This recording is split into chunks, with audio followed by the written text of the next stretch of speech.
Hello and welcome, heroes, to the Crit Academy. I am your host and dungeon master for this evening, Total Dumas. No, yes, it is exactly the way it sounds. I'm really excited to bring you part two of The Last Breaths of Ashenport, our monthly Patreon game. So thank you to all my generous Patreon donors who support the show. You guys are awesome. There's a shit ton of work that goes into all the stuff that I do, and it means a lot that you're willing to support me. So this is just one of the small things that I can do to show my gratitude. Also, it's a tier reward, so I kind of gotta do it. um, so we'll take a minute. If you don't know, I run a Dungeons and Dragons podcast called Crit Academy, where we talk D&D, adventures, monsters, magic items, and all that jazz. You can check us out every Sunday at 7 p.m. Eastern. Right now it's EDT, GMT 4, I think, minus 4, whatever. So come and check us out tomorrow. We're gonna have a special guest on and talk all about the rise of murder hobos. Now, moving on to our adventurers. Tell us your name and who you're playing today, starting with, I guess I can't point, Lou. Hey, I'm Lou, and I'm playing as Griff, the complete halfling. Griff is a crossbow-wielding fighter. Love it. Give us one interesting fact about Griff. Griff is a mercenary for hire, and he started a mercenary for hire business with his brothers, and he's sort of like traveling in order to spread his brand name and acquire new clients. That is awesome. Now I'm going to put you on the spot. What's the name of your business? The Griff brothers. Oh, was that planned out, or was that just a nice save? That was the first thing that came to mind. You put me on the spot. All right. Thank you very much, Griff and the Griff Brothers Company. Steven. I'm Steven. I'll be playing as Hirthak. He is a green dragonborn pirate who serves under the Captain Blood pirate crew. He has been tasked to find a fellow crewmate who stole a bunch of loot from them to bring him back to the crew or kill him. Fascinating. I love it. Very cool. What booty did they steal? The captain's sword. Okay, I can see that. Must be a pretty fancy sword, huh? Yeah, it's a sword that he was trying to claim from their last ship they seized. Wonderful. Thank you very much. And Troy. he Oh, go ahead. Sorry. he found a sword for him, a sword himself, and it turns out that it allows him to use magic. Very cool. Hexblade Warlock. Yes. Awesome. Troy. I am Troy. I will be playing the Inquisitive Rogue Warforge named Seven.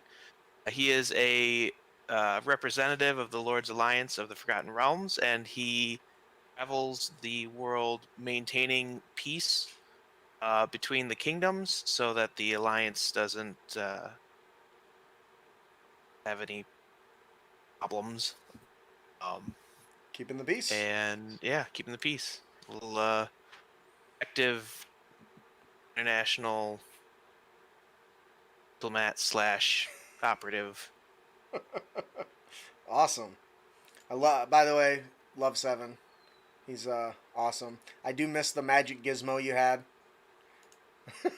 That come like popped out of your hand to back stuff. Oh yeah, my integrated thieves tools. Yeah. Yeah, when they dropped that when they re-released the Warforge. Yeah. Very much a cyborg. It feels what it, or the superhero cyborg is what I felt like. All right, so thank you guys for introducing yourselves. We're really excited. It's very possible somebody else will join us during the game. If that happens, I may or may not decide to go ahead and introduce them. We'll see how that goes, depending on how late they are. All right, so our adventure we're running is The Last Breaths of Ashenport.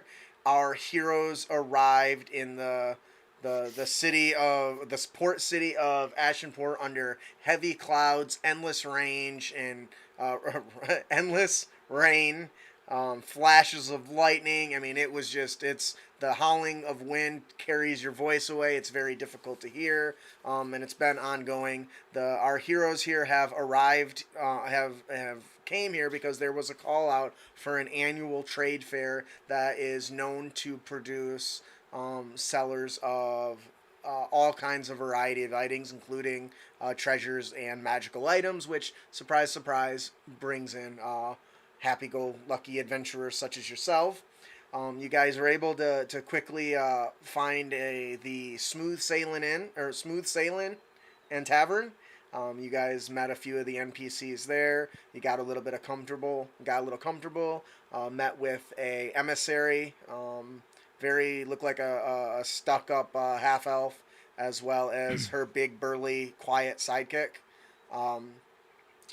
When you guys managed to get to rest finally after slamming back a few and getting comfortable, late in the the night or early in the morning, I guess, depending on how you want to look at it, some strange booming sound penetrated the heavy rain and the howling wind that drew you and your party out of the inn, and you noticed as you were being pulled out, there was people running all around, people jumping out of the windows onto the roofs in front of them and making their way almost like zombies out to the water.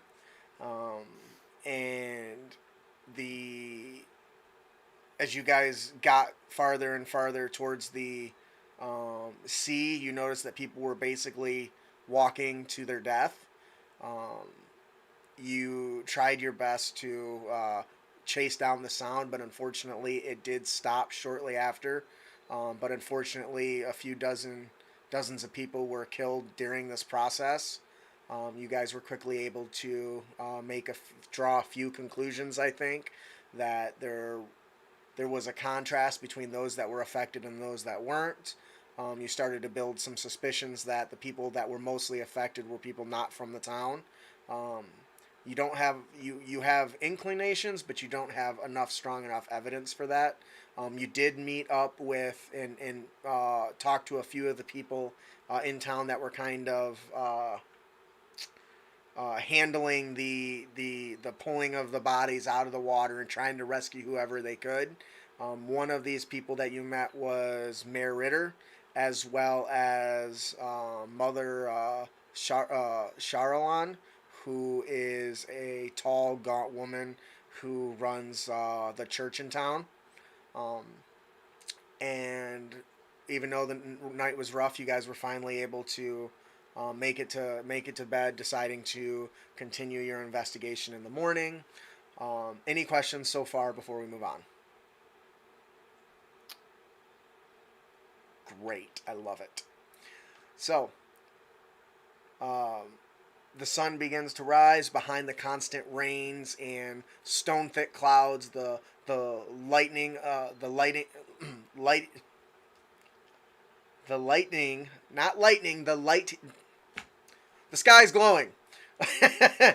Is all but imperceptible. Still, dawn has come and Ashenport should be rising as well. But as you start to get up and move around, look out the windows, step outside, you notice it's not.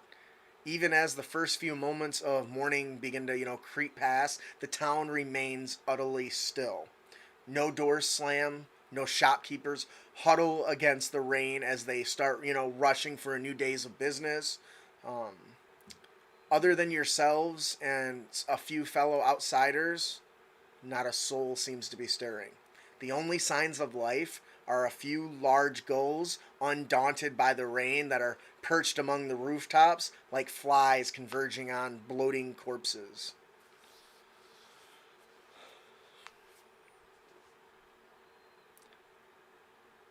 Great then. Are we back inside the inn at this point? Yeah, you guys have woken up. You moved downstairs. You kind of poked your head outside a little bit. We'll assume for now that you've come back in out of the rain.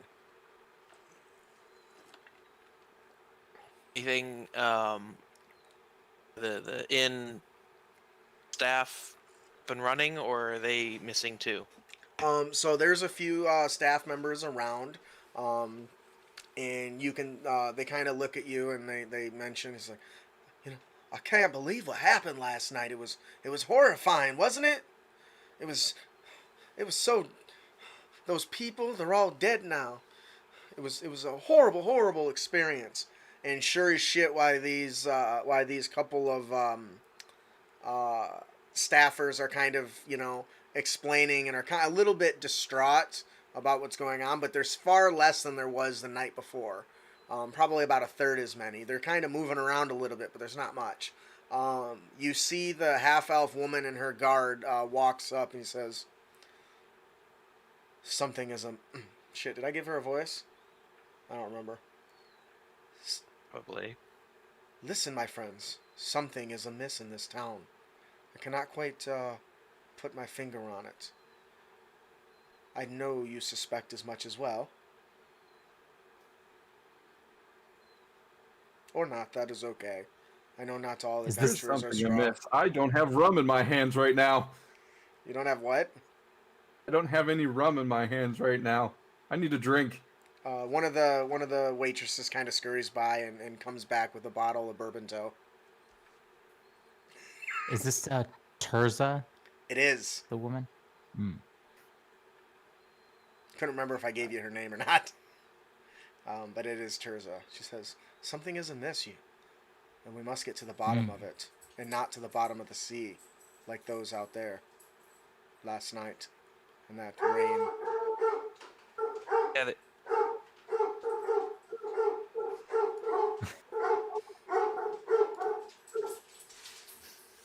It's worse because there's you can hear the dog through both of our mics. You're muted. Oh yeah. Still going? Terza, your dog friend has a point. We do want to get to the bottom of this. Says, well, I for one think that I for one believe that we should probably poke around town. We will take the west end. We can handle ourselves, but I would encourage you to be careful and stay safe. Where do you think we should start? Well, if we're going to the west, I would recommend maybe you start at the other end. Fools. This is why it's hard to find good help, you know? Her big burly guy just kind of nods. What's over there that we should that's interesting for us to check out? She turns They and should looks. just be- She turns and looks at Seven. She says, "Do you really have to deal with this on a regular basis? How do you do it?" Like I said, listen slowly. I will spell it out for you. If there's a problem, we split into two groups. Myself and my servant will check one side. You and your team check another side, and we meet in the middle in our investigation. Do you need me to draw you a picture? Because I'd be happy to. You have a map? Yeah, maybe just a map. I do not have a map of this town. Do you have a picture book? No, but I have scrolls, you fools.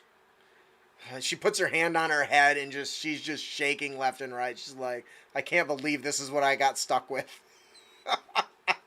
She says, well, she quickly snaps her fingers and you see a scroll kind of float out in front of her with a mystical hand holding onto it, and another hand, floating hand unravels it, and a third one, after she snaps her fingers, starts writing and sketching. This will only take a moment. And you start to see it's drawing a basic outline of the town.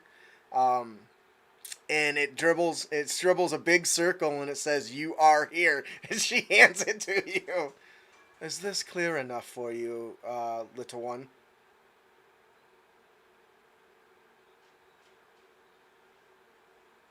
Yes?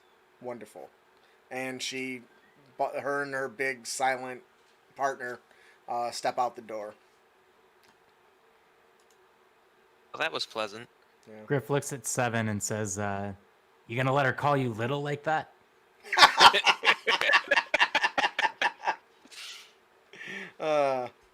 I need another bottle. So during the night's festivities, Hira, you woke up, but you were so hammered that you actually were drawn to the river and to the sea, but you were so drunk you couldn't walk straight, so you just fell over and tripped and ran into everything. So by the time you got there, it was done, and there was just people around you, and you just wandered back to bed.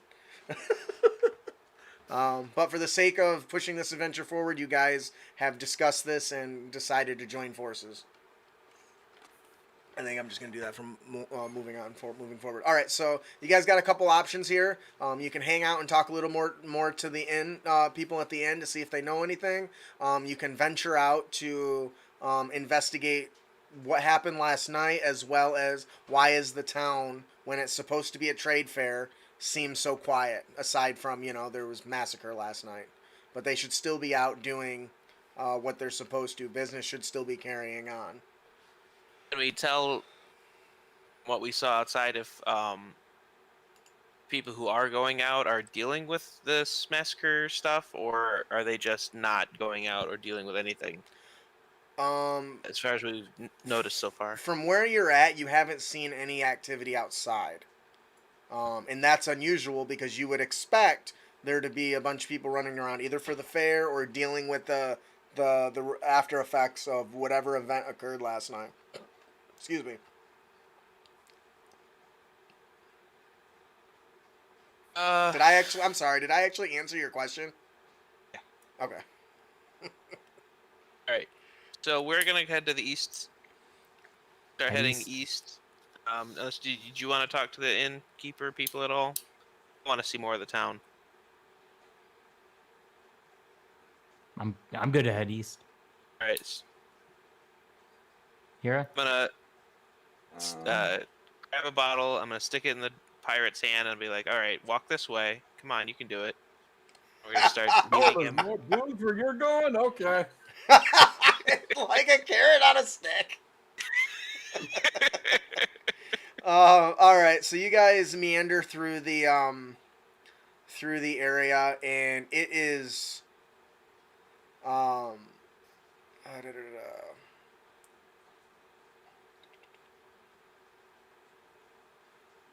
okay.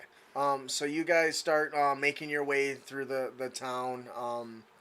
And as I mentioned, it looks sort of abandoned. But as you're making your way to the east side, you give me everyone give me perception checks, please. It's a passive perception. Is it? Are you actively looking around or just wandering? I assumed No. you would be actively looking for the why it's quiet. Okay, So just checking. Yeah, so I would say it'd be an active check. I know you've got 23 for Griff. Then again, you've got a ridiculous high, so we'll see how that goes. Don't you have like a ridiculously high passive perception? Yep. It's yeah, my passive perception is 20. Yeah. Thanks.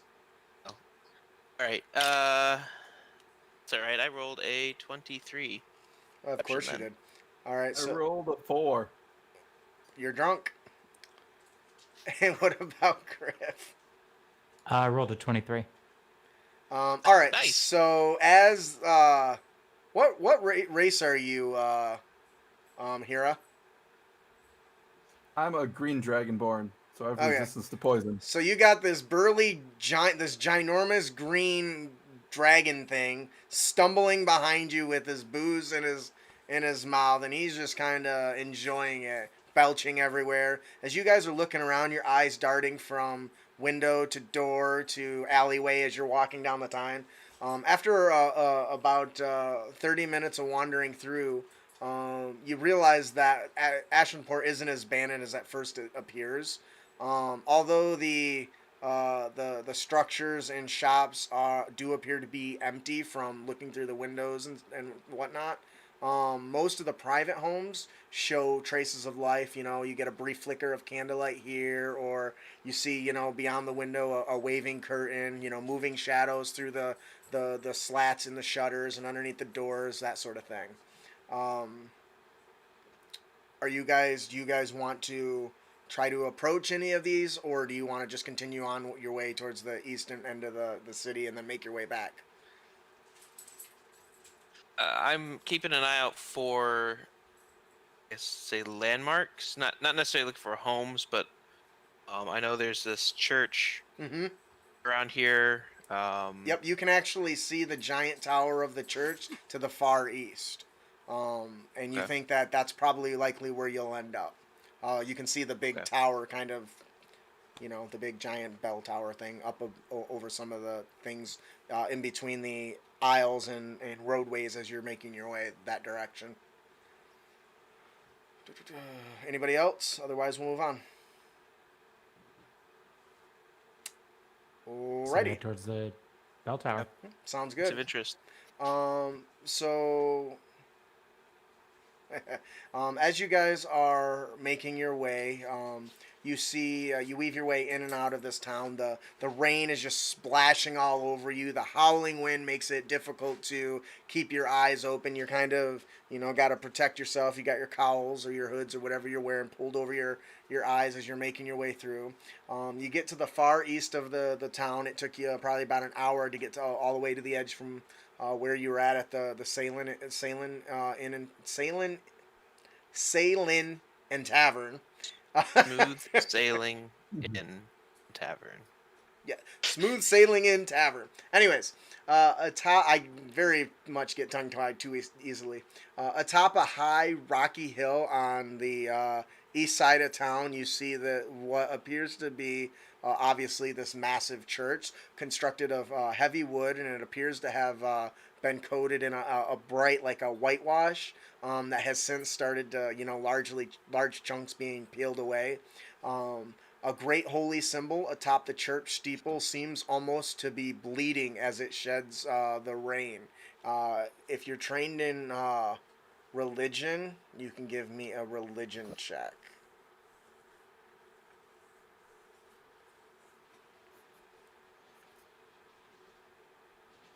Okay, Crit one. that doesn't help at all. It looks like a church. You've seen the symbols before, but it's right on the tip of your tongue. You can't just quite figure it out. Nobody else? Hey, I think it's some sort of church.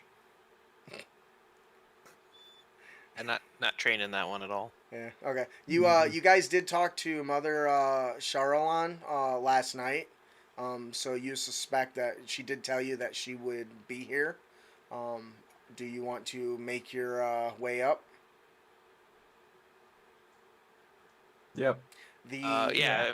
Was there anything like any non-residential interesting buildings between here and there? Yeah, so real quick, the one thing that you passed that was really of interest, of whether you made a note of, because you have a ridiculously high perception, you did actually spot a nice structure that was almost as tall as the town hall, and it had the like a crest on it of some sort of noble family, but it was a little too far away to get a good look at it.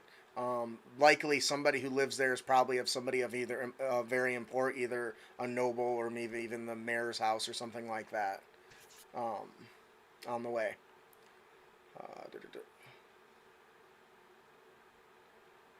So you can make note of that. And you passed other things too, like there was a blacksmith along the way. It had the anvil and the wall of hammers and tongs and heavy furnace clearly hadn't been used and looked like it had been used any time recent in the last few days. Aside from that, it was it was too quiet to really pick out any obvious places of import, especially with the beating down rain blinding you outside of maybe like 30 feet. Um, so is the plan to enter? Yeah, I'm gonna Yeah. go into the church. We All right. toured before, but The how the we do. church has a very steep climb, and unfortunately, with the heavy rain, it will take an athletics check to try to climb up this, as the rain is just washing down up, and it leads up to this towering steeple.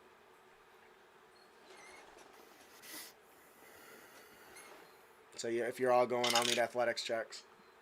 19. 13.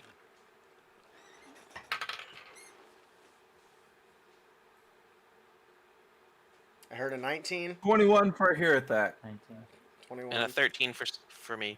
7. All right, so as you guys are making your way up, 7, your foot slips a little bit, and you plop down right into the mud. But fortunately, you catch yourself. So now your whole front is just caked in gray dirt and mud and slime.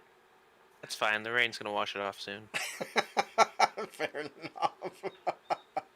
Where is this at here?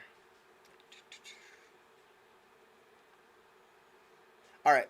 So as you push the big giant doors open, it's got 2 sets of double doors with intricate carvings. Looks like they're almost telling a symbol, or telling a story of some sort of deity. You find yourselves within a long chamber. It's got vaulted ceilings, making it appear far more cavernous than it actually is. You know, it gives that illusion of bigness.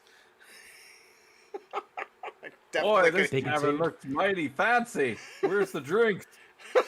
on the far, on the far end, you see a raised dais boasts a heavy altar draped in cloth embroidered with a smattering of holy icons, and supporting several chalices, incense burners, and candelabras.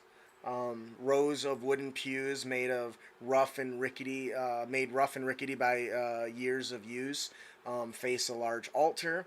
You see several stained glass windows, probably worth more than the rest of the building combined, from what you can tell. They sit high on the walls. Occasionally, flashes of crackle of lightning sends multi-hued patterns dancing and wriggling scenes across the floors and walls. You see one of the pews in the right rear of the church has a woman kneeling down and praying in it. Is it somebody we've seen before? It's hard to tell from this distance because she's got this very much sister act thing going on, and she's out in front of you. Is she wearing like priestess robes or Mhm. something, or does she look like a? Okay. Well, yeah, I guess I said sister act. I guess I assumed everyone saw it. Yeah, but she's got like a priestess robes and a hood and stuff Yeah. on, so you can't see her from behind. Well, I guess you wouldn't know she's a chick I just then want. either. I want. She's a priestess. Well, I just though. want to make sure she's a priestess that's like at the temple, as opposed to a person from the village who's. Yep. She definitely looks like she belongs as part of the church. Okay. Hirthak's gonna stumble over and ask, "Do you have any bourbon toe here?" Oh, fuck.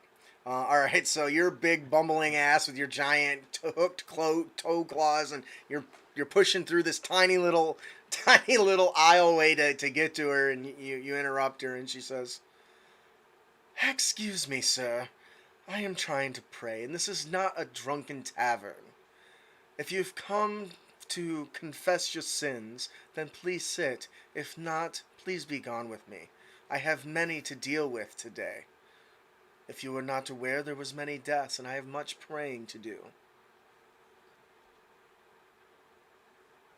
I think that middleman wants to talk to you. You can I get insight checks, please, from everyone? all day long. 4. 2. Ooh, 13. awesome. So 7. Wait. Nope. 16. Well, let's see. So if I'm detecting lies, I can't roll lower than an 8. Okay, Count as that? I would say so. And 16. Okay. You spot a bit of an annoyance in her tone, but she quickly masks it with her eyes and goes back to her prayers.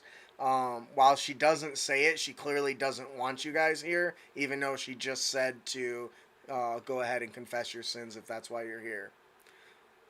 She kind of looks, she sits there and goes back to her silent prayers.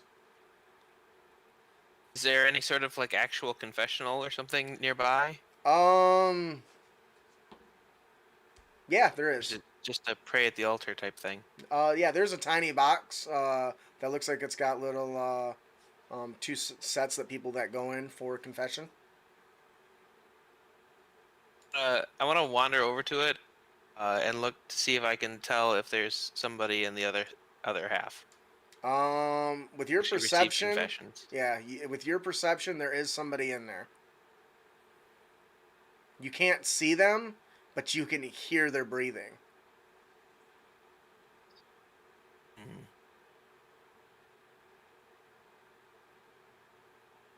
Talk to them.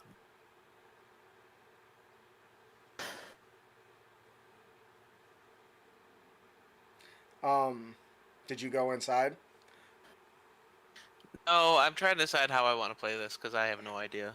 Okay. One thing I will, I'm gonna go ahead and just tell you because your perception is so freaking high that one thing you have noticed, as you've walked across this room to where this confessional is, a lot of the objects that are in the church, um, have collected lots of dust and look like they haven't been used in some time. Interesting. Um,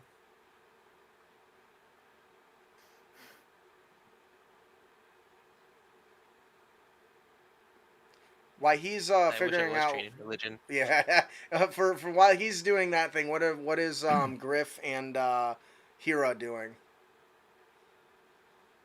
You said the books are collecting dust in the room.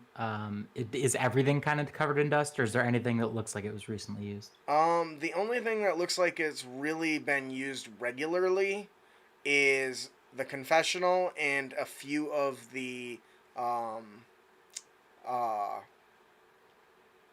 pews, but not as much as you would expect for the size of the town. Hmm. All right. I'm gonna go back over to the priestess and say, Oh, I'm sorry to bother you, but I did have a question. she Trying says, to "Do you well, not let's see, how should I understand put it? how busy I am right now? I have so much beseeching of the gods to do right now, and I don't. I'm. Perhaps if You have to. I'm preparing for an important rite. I do not have time to deal with you. Um, is there somebody available who could?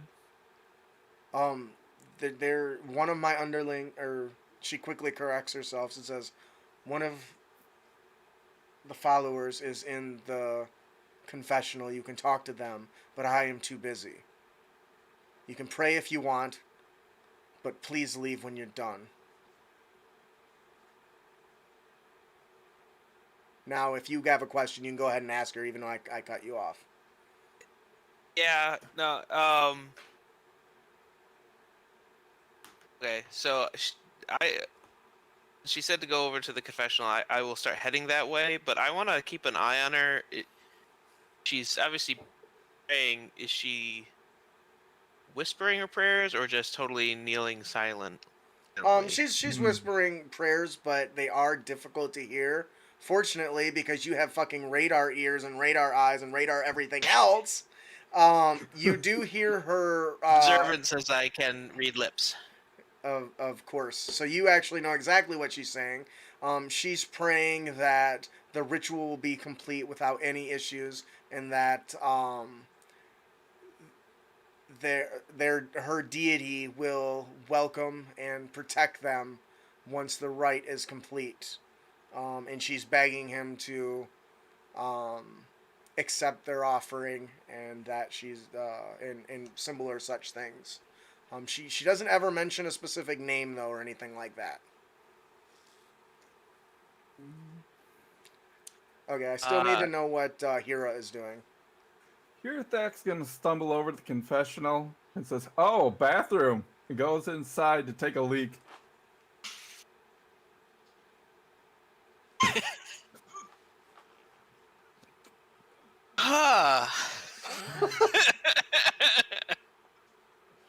So Why did I partner with him again? he goes in there, slams the door, and you can hear it over the rain as if it's raining inside the closet. And this young, probably 17 or 18-year-old girl comes bolting out of the other side of the confessional and starts shouting, "How dare you defile the confessional with this?" And she turns, "Mistress, look what he has done. This beast, it needs to, I can't even get it out. This beast needs to be punished for his foul deed." Shit. They're not happy.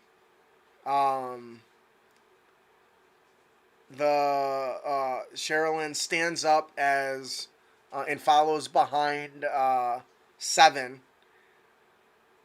And So go ahead. is the priestess Sherilyn from the one we spoke to at the beach? Yes. Or is it somebody else? Oh, okay. There's somebody else. No, she was deep in prayer. She did one of those things where she's talking to you like this with her eyes closed, but doesn't really. She clearly did not want to talk to you guys. But anyways, Right. so she walks over and she just is in complete disgust. She says, "You will either clean this or you will leave the church right now. This is a holy sanctuary and you defiled it. Such a beast. Be gone now. Leave from this place, or I will summon my... what do I call these? Hang on, what is it called? Griff leaves before she finishes that sentence because he doesn't want to find out. Yeah, he says I will... She says, I will call others to assist me in removing you if you will not leave. And of course, Griff's like, "Oh, I know that shit." He bolts out the door. There's a Griff-shaped hole in the door. Just note that. How is Hira feeling right now?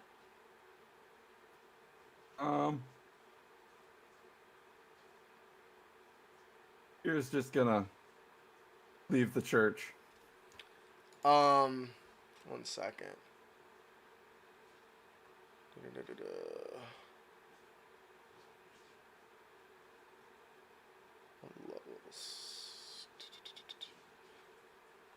Is there like a search function here inside of D&D Beyond? I found what I was looking for, but I am gonna need a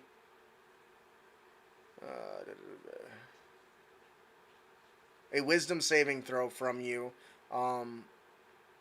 Hira, as she quickly chants a prayer. I need you to give me a wisdom saving throw.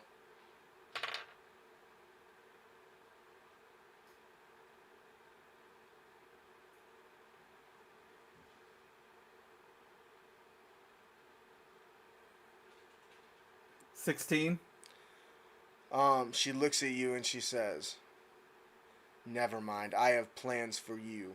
You get down on your knees and wipe this up. Lick it up if you have to." And she casts suggestion on you. And you failed. Can I use my lucky feat to re-roll? Did you roll a 1? Or wait, no, you have the feat. I think Yeah. you can. Read me lucky. I think you can though. Yeah. But I think you have to say before you know whether you fail or succeed though. Oh. I'm not going to hold you to that this time, but moving forward you will. But I'll let you re-roll it for now, as long as it applies. You have 3 luck points, and whenever you roll an attack or saving throw, yep, yes you can. Oh, dang. That's a 1. Well, you have this sudden urge to go back into the toilet and start cleaning it up with your tongue. Ugh. Oof. On your hands and knees, you crawl in there. The nasty, rancid taste combined with all the footprints and boots and dung that has been added into that from people going in and out of the um, thing. I need a Constitution saving throw. DC 15. On a fail, you are you have resistance to poison, don't you? Or are you immune? You have resistance. Yes, I do. So I'll give you advantage on that saving throw then for poison. So here you are. Griff has bolted out the door. Griff, you get out there. The rain starts battering on you. And you turn around and you see Hira is walking towards the door and stops, turns around and goes back in. And you can just see a smirk appear just through your little body-shaped door there, which you didn't know. You just opened the door. You can see the doors left wide open, and you can see a smirk on Mother Charlan's face. How are you and Seven reacting to this? Yes, so 7 honestly thinks that's seems to be a fair response. Actually. But I'm curious. And I don't know if this is another insight check. Is she enjoying this? Like, this seems, again, he's of the opinion that seems to be an appropriate response, but it doesn't seem like a priestess would think that way. Oh, you can tell. She's not hiding the fact that she's enjoying it. She I got feels a 15, by the way. yeah, so you are not poisoned from all the rotted, crusted dung and urine and bottom of boot shit that's at the bottom of that thing you pissed on. You start to gag a little bit and you're able to swallow it back down. A little bit of bile's in your mouth, but you can't really taste the bile compared to the nasty of your own piss and all the other shit that's on there. But yeah, she's not hiding the fact that she's got a pretty good smile upon her face.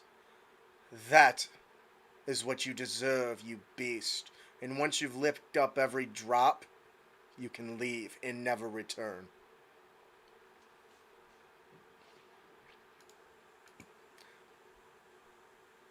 So it takes him probably a good 15 minutes to clean this up. What is Seven and Griff doing at this point? Seven, are you still inside, or did you go out and meet Griff? Were there any, like, books or religious texts that were down, like, without going up onto the altar? Like scrolls or something that would Scrolls have... or anything? Sure. I'm gonna wander over that direction Okay. and start looking at, like, titles or anything, Okay. markings. I'm looking for references to the drowned ones. Okay. Is anything obvious about it?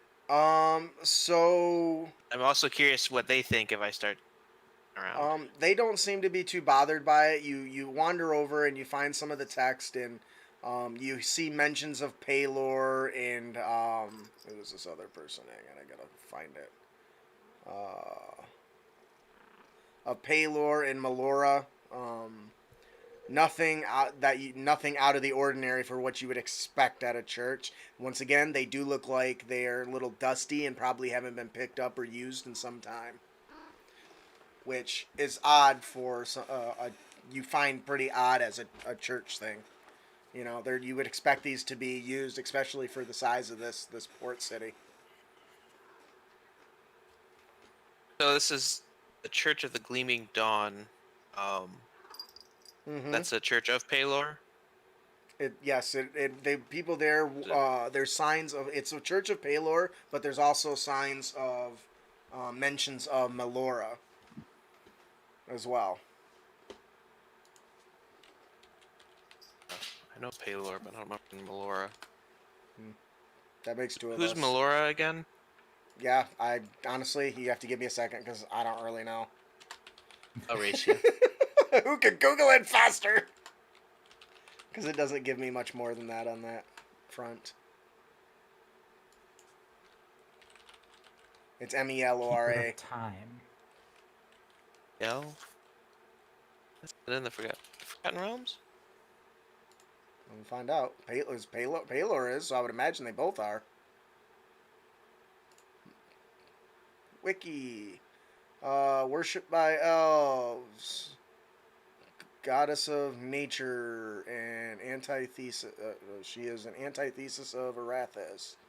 And protect the wild peace. Before the Dawn Wars, she was also considered the sister of this person. She is strongly opposed to Baphomet, Groomsh, Yinagu. Not a whole lot of her. She must be like a really small time deity. Maybe she's like a what is a minor deity. Doesn't say anything about that here though. Yeah, so minor, she didn't make it into the player's handbook. Okay. Yeah, it's in this adventure, so. Okay. Oh, she's also the goddess of wilderness and the sea. Okay, yeah, so I was wondering if there was a sea deity in here somewhere, but The Yeah. Wild Be- Mother. good job. Yeah. Okay, Thanks for asking Um, questions I didn't know the answer to. welcome. All right. What? I want to jump back to Griff. What is Griff doing right now? Griff is gonna click his heels of his slippers of spider climbing Forgot about and those. climb on up to the roof of the church. All right. Do those work in the rain? What? I think there's conditions on that. Is that one of the conditions? Oh, they don't allow you to move on a slippery surface, Yeah. such as one covered by ice or oil. I would say. I'll let you do it. I'm not gonna worry about it. It's not ice or it's not oil, but to me, I would think rain would apply, but I'm not gonna bother with it. All right, so you click your heels together, and little tiny spider legs sprout out from the side, and you start walking up the side of this tower, and you make it to the top where the bell is. Very large bell, bigger than you. You could probably fit into it. Little ball hanging in this, hanging. There's a giant rope tied to it. Yeah, I want to look around in the bell tower to see like if everything's dusty or if anything looks like it's recently been used. The bell does look like it gets regular use. There's no dirt or dust or anything on it. You can see that the rope is well worn, where hands look like they grab onto it regularly. So this seems appears to be used much more frequently than the church. Hello, Kitty. I don't have like any sort of ability that helps me with this, but I'm looking for like the footprints because I would suspect only one person is like the bell keeper that comes up here. Mm-hmm. I would say. So I'm kind of looking if it's like footprints of like what I would expect, like the priestess or somebody of her stature. Give me survival is for tracking, so I think tracking would be the appropriate check for this. So why don't you go ahead and give me a survival check? 14. So you're poking around a little bit, and you can see what looks like little scuff marks on the stairs leading up to this platform, and they're much smaller than the you would expect from an adult. Likely there's some sort of child or altar boy type thing that might be the one that's responsible for ringing this. I want to sort of make my way back down into the church from the bell tower to see, like, I'm just looking for a way in, and I'm looking for just anything that stands out on the way. All right, so you start making your way down. Give me a investigation check.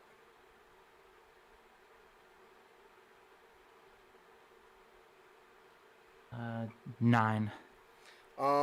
You get to the bottom and you find a large wooden door that appears to open up into the church. Okay. Just investigate and find the front door. Yeah. All right. So back to 7. So you're There, poking around for text and are there stuff. more doors? Yeah. More There's doors around? so there's the main entrance that comes in. Hang on, let me actually go back to the thing here.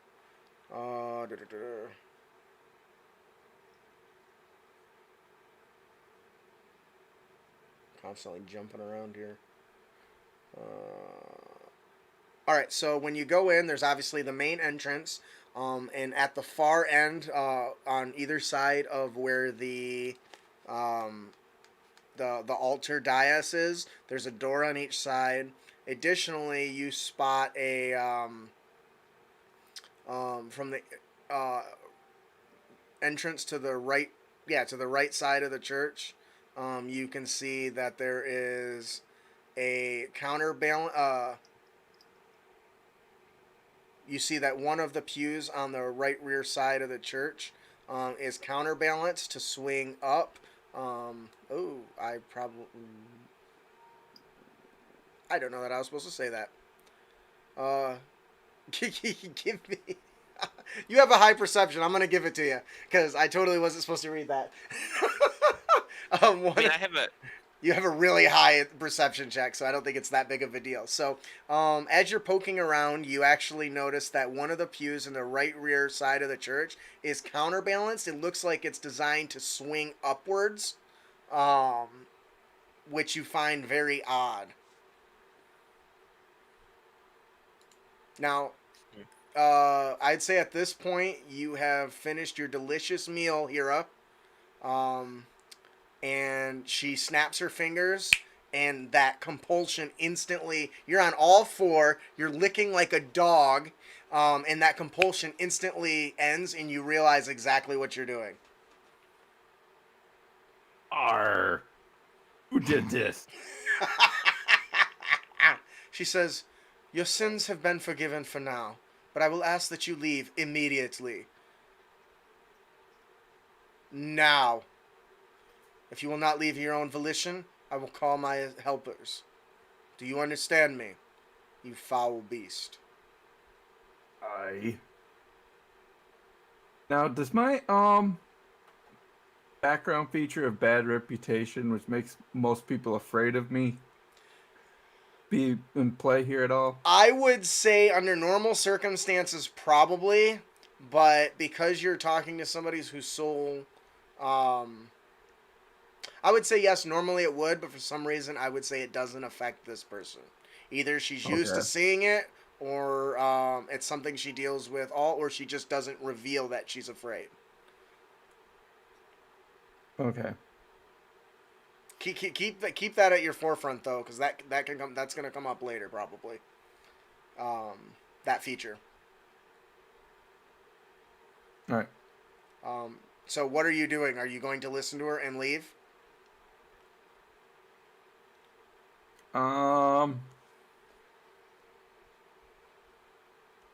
Yeah. All right. So you start wandering out, and as you get to the door, they slam behind you. I'll start walking out and say I need to find a better tavern anyways. She says, "Be gone with you," and the door slams shut behind you. At this moment, you look up and you see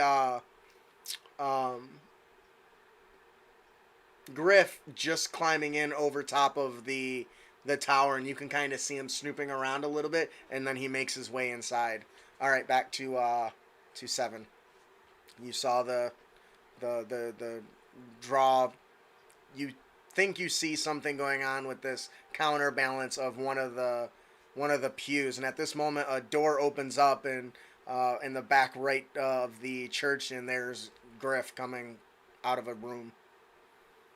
You're not sure how he got there. Are the two priestesses looking in my direction, or are they? Am I? They are Opposite eyeballing. side of where Hira left. Yeah, they're so they basically at this point, once the door's shut and he's behind, they turn and they're not staring at you, but as they're having a conversation about what just transpired, their eyes keep darting back and forth towards you.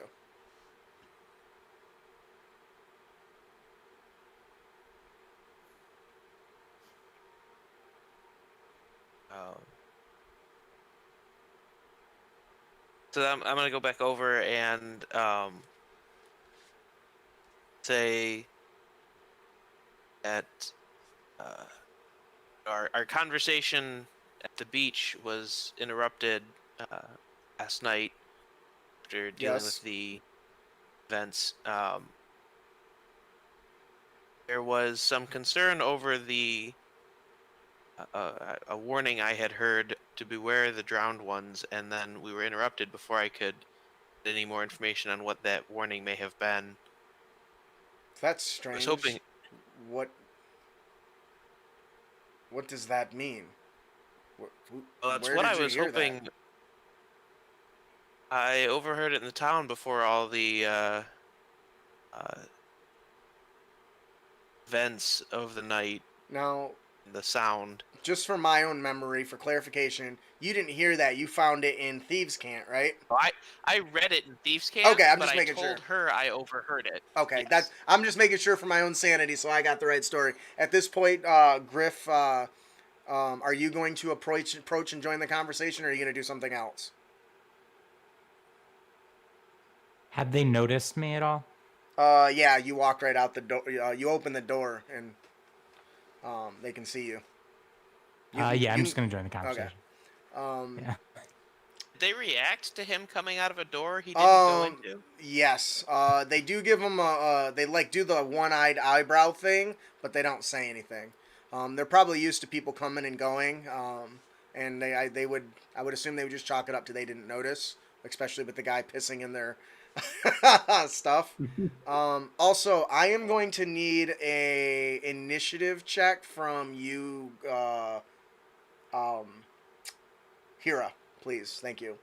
All right, she says, she turns to you, to 7, and says, I have not heard such of a thing. That is very odd. Who was the person that told you this? Someone in town, I didn't catch their name. Strange. I do not know of this of which you speak. You can both give me an insight check. And I'm gonna give you an insight check. All day long, right? All day long. That is a total of 20. 11. So, Griff, you're like, oh, okay, well, maybe she just doesn't know nothing. But you, 7, you can see a bead of sweat run down the side. Something's got her, stressed once you mentioned that quote. And you believe that, that, not that she's lying, but she may not being upfront about something. What did you get for your initiative check? 20. Of course you did, fucker. So that's Hero, right?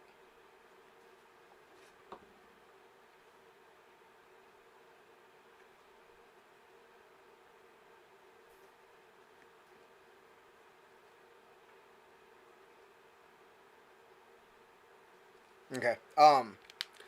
So she says, yes, I do. That is very strange. I have not heard of that. What is it you,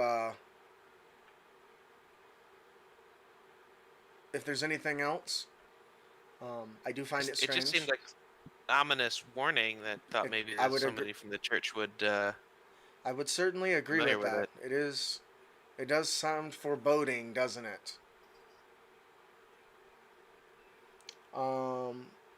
Hira, 2 cloaked figures leap out from behind the, I don't want to say bushes because that sounds pretty ridiculous, but when you walked into the church, there's these like big giant square potholders, and from each side 2 enemies jumped out from both sides, but the splatter of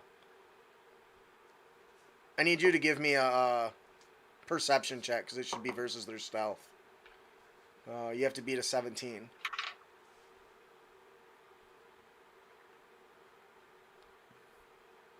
14. All right, so these 2 get the jump on you and lash out. They're cloaked, they're dark black cloaks. They got hoods drawn over their face.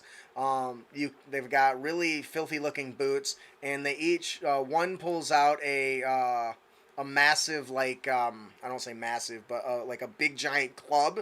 And the other one draws a crossbow. The one draws the crossbow on you and releases 2 bolts at you. One for a 11 AC and the other is a 23. The 11's gonna miss. The 23 is gonna hit. Yeah. So this a bolt, you kind of you try to react, but unfortunately they caught you by surprise. So you're still focused on that nasty taste in your mouth as an arrow skitters off. One skitters off your armor, the other one catches you slightly in the neck, and you feel a rush of shock. I need a Constitution saving throw. And at the same time, the other one is rushing in. He pulls this big, like, club out of his. I'm trying to think of something cooler than just saying a club. He pulls out a short oar, like the end of an oar, and then just wails on you with it. He's gonna make 2 attacks. One is not gonna do it with an 8, and the other one is a 26. What was your con save? The first one was a 4, but I used a lucky feat, and I got a 6, which is a total of 9. Okay. That's still not gonna do it. Your body freezes instantly. You are paralyzed as a weapon comes out and smacks you on the head. I think one of those is gonna miss, but the other one's gonna hit, and because you're paralyzed, it counts as a crit. And your total damage is going to be 28 points of damage. From both these attackers. Now, back to you guys. She looks at you guys. She says, "This is very odd. If you'll come with me for a moment, I suppose we can probably ask some of my helpers. What the hell do you call somebody else that works at a church? I keep saying helper, but I don't have a good name for it. Not a Acolyte. Thank you, dear God. Let me ask one of the acolytes. Will you come with me for a moment?" And I couldn't hear any of that outside. No, not with that storm going on. Really hoping with that over-the-top perception, but Yeah. that's a perception. Well, Alright. I did take that into consideration, but between the conversation you're having, the door being shut, the room being really big, and a storm going on outside, I doubt you're gonna hear an arrow. Maybe the impact. I was hoping he'd be able to yell, but his it's not. paralysis thing is. Well, and that really was the thing. That would be he could yell, and it's not even his turn though. But yes, so. Anyway, so she says, we can look into this together if you'd like to speak with my acolytes. And she tries to kind of usher you guys more towards the front of the church. She sound like she's bullshitting? Give me an insight check. 16. No, she seems genuine. She wants to get to the bottom of this. She clearly wants to know who could have said this and where it could have came from. Ah, man, bad guys suck when they genuinely care about something. What about you, Griff? You want to give an insight check? I got a 13 insight. She seems just as eager to figure out who would have said this and what it could mean as you guys. Or, well, she's just as eager to figure out who would have said this as you guys are. To know She's it. eager to figure out who said it. Yeah, I you're wanna figured to know what how it is. So she is happy and she starts walking. She says, "Are you coming?" Yeah, I don't see anything that looks like the same thieves' cant around the temple, do I? God, your passive perception is kicking me in the dick. I took the feet Yeah, so specifically for that. so you up above one of the doors, you see a rusted intricate symbol that is the same warning. I don't remember what I described it before, but you see the same thieves' cant warning that says beware of the drowned ones above one of the doors. But it's in such a subtle scratching, it's hard to pick out outside of the rest of the damage of the area. But it's above the door, opposite of the one Griff came out of. Is it the one that she started to walk towards? Yes. Yes. Yes, it is. Fantastic. How's Griff think about this? I'd say Griff is absolutely taking Seven's lead on this. So like Griff.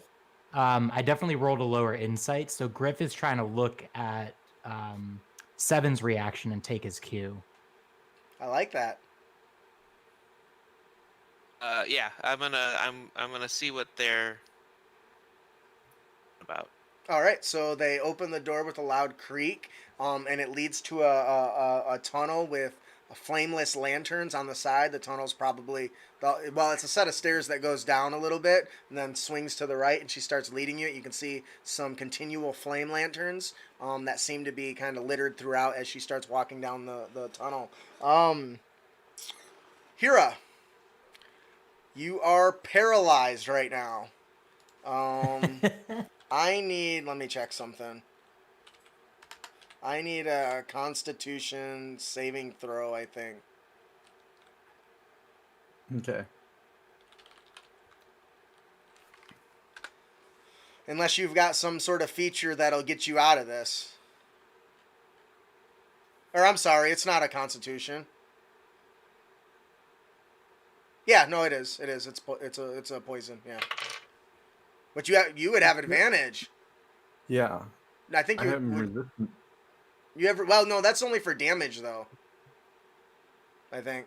Troy, what do you think about that? He has Disadvantage on the saving throw to become poisoned, and it's resistant to damage received from poison. Okay. I have the same thing. Okay, so he would get advantage on the saving throw? Okay. Then yes, you have advantage on the saving throw.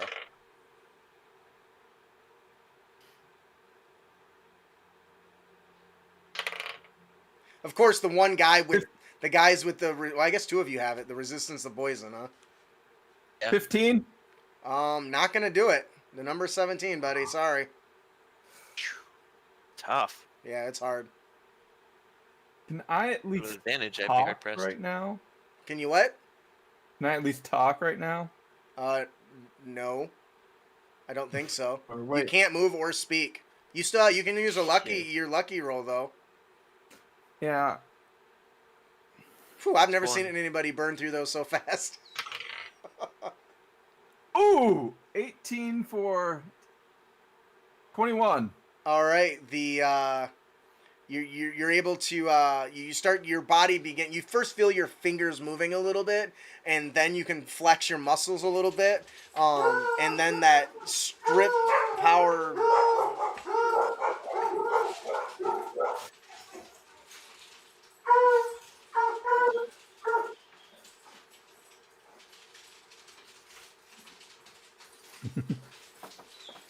Sucks when one member of the party gets thrown out of a place. Right. You're able to slowly start to feel the paralysis wear off. You can feel. Shut up, please. Thank you. Or not. It's like F you. The paralysis was worn off at the end of your turn, unfortunately. Okay. So they are going to. I'm going to go ahead and have them do. We're going to do one more round of this combat, and then we're going to follow you guys because I know exactly what he's going to do when his turn comes up. So the other one is going to release two more. Well, assuming the paralysis doesn't get him again.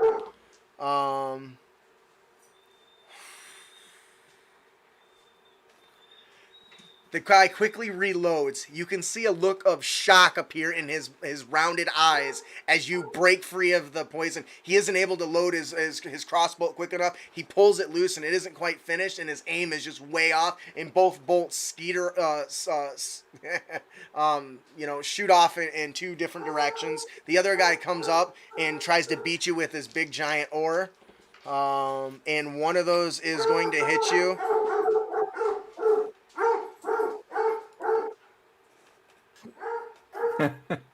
Will you shoot him? All right. One of those is going to hit you. Luckily, you're not paralyzed anymore, so good for you. For 11 points of damage, and I need a strength saving throw. I forgot to make you do the save to be knocked prone last one. Probably because you were paralyzed, and I guess it didn't matter.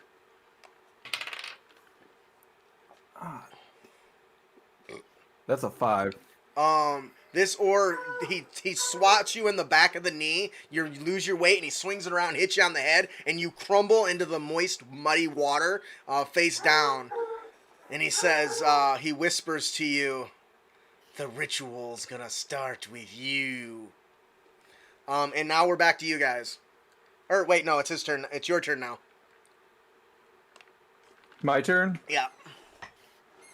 Okay, I'm gonna stand back up. I'm gonna show them my tattoo of Captain Blood, of the Captain Blood's crew, and say, "You guys just messed with the wrong person on the wrong day." Okay. And then I'm gonna summon a greater demon. I'm sorry. What? Can you do that? That's one of my spells. Yeah, that's one of my spells I can do. Summon a greater demon. What is the casting time on that spell? Up to an hour. No, not the duration. What is the casting time? It just says 1 action. Oh, fuck me. Okay, so now I gotta figure out how this works, because you're trying to summon a demon in front of a church, really? It's the church you just pissed in the professional, Going so anything I think sacred. you're looking for the And so wrong I can motivators choose here. a demon of a challenge rating of 5, and I'm gonna choose a Bargora. Oh, fuck. What level spell is that? It's let's see, 3rd. I think it's 3rd level. I hate that there... Why is there not a search function inside of D&D There Beyond? is. Where the hell is it? It's right at the top of the. Summon greater demon. Yeah. Oh, 4th level. It's a Level. 4th level spell. Weren't you just bitching that you didn't get enough spell slots? Who needs a spell slot when you Yeah. can summon a demon to fight for you? So where... It's called Summon Greater Demon? Yes. Yeah, it's from Xanathars. That's why I can't find it. Level I was just like, where the hell is level this? conjuration. 1 action, 60 feet. Components, duration, concentration up to an hour. Also, I'm pretty sure that's the one that's not necessary. Never mind, I'm gonna keep that to myself. Okay. So how does this summoning look to you? Now I gotta go find a stat block for this fucker. Do you want to Okay, describe how it so- looks? Yeah. On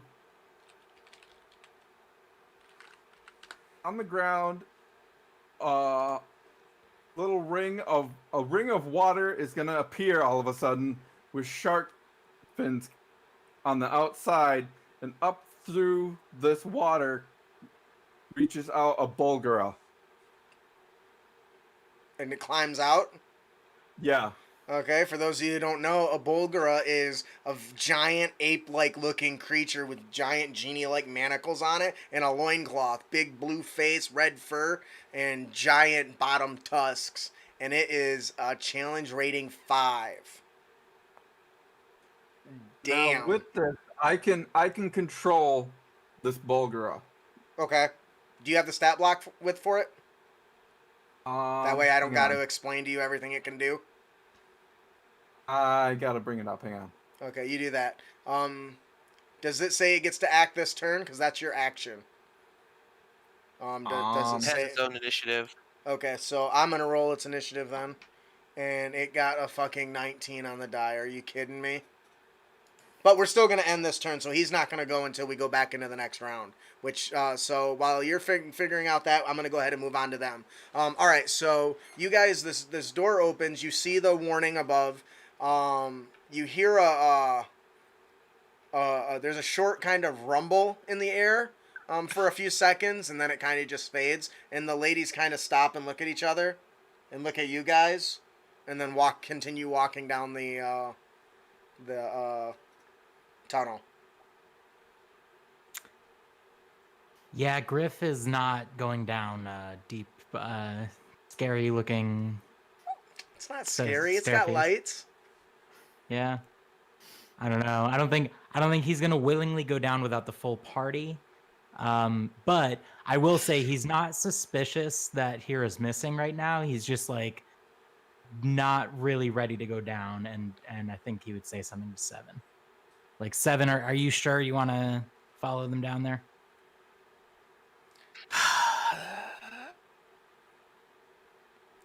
Yeah. All right. You're in charge, boss. Here's the thing. Seven wasn't particularly impressed by Hira, and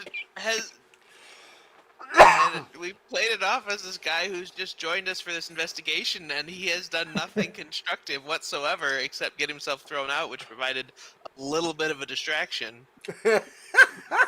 All right then.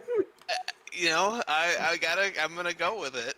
All right, so, hang on, I gotta find something here.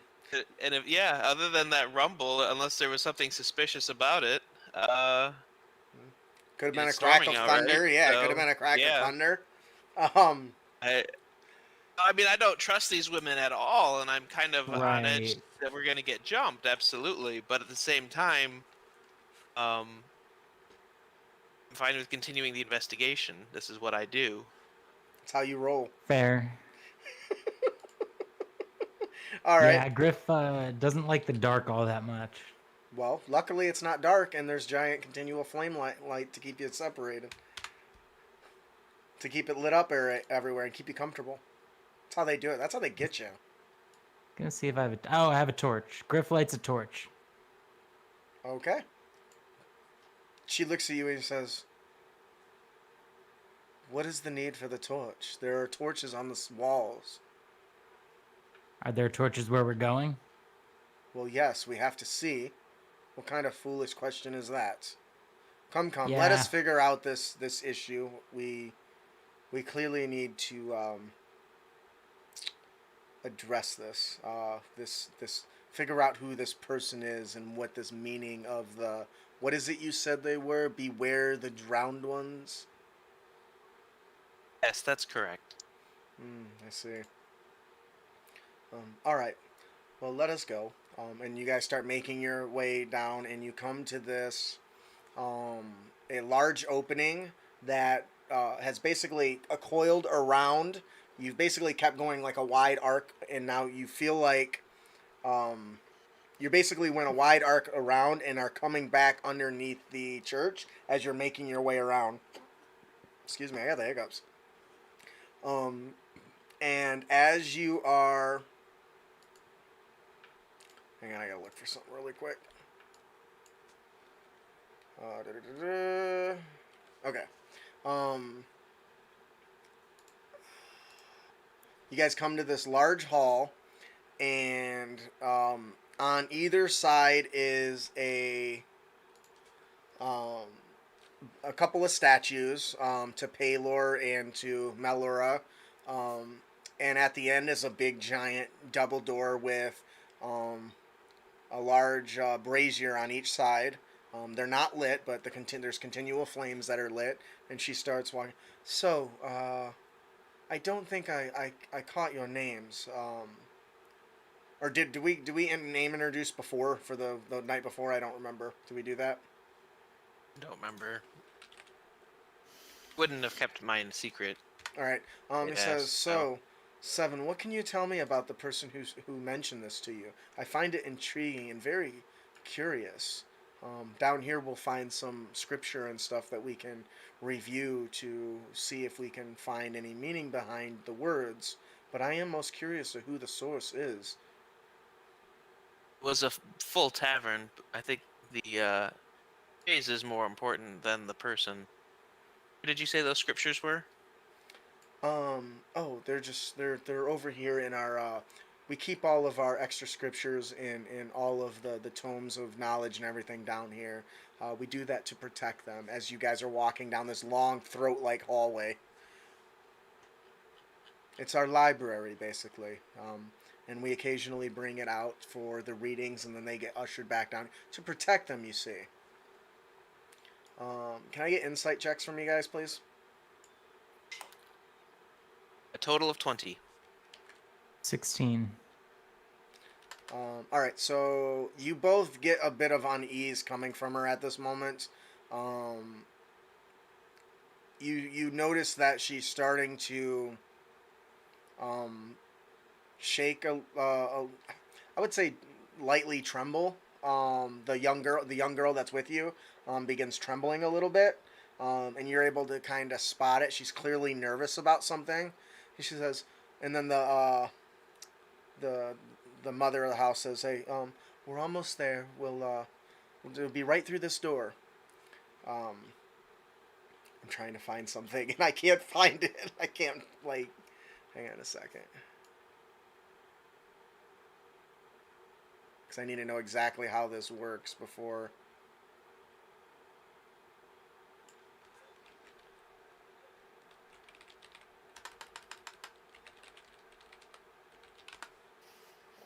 Here we go. I found it.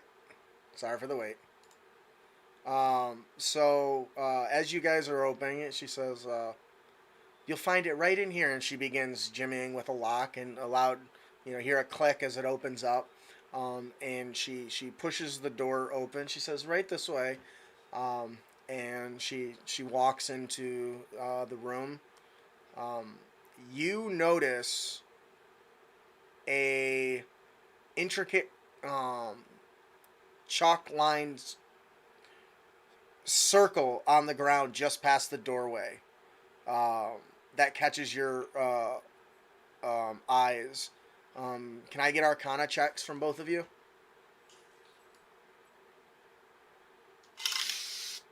9. 5. I got a 9 and a 5. Yeah. Oh, that's not great. Well, I will say I don't into the circle. So you cannot. I'm curious. I'm curious if I see the circle. I'm curious as if she walks into the circle. Yeah, she walks right through it.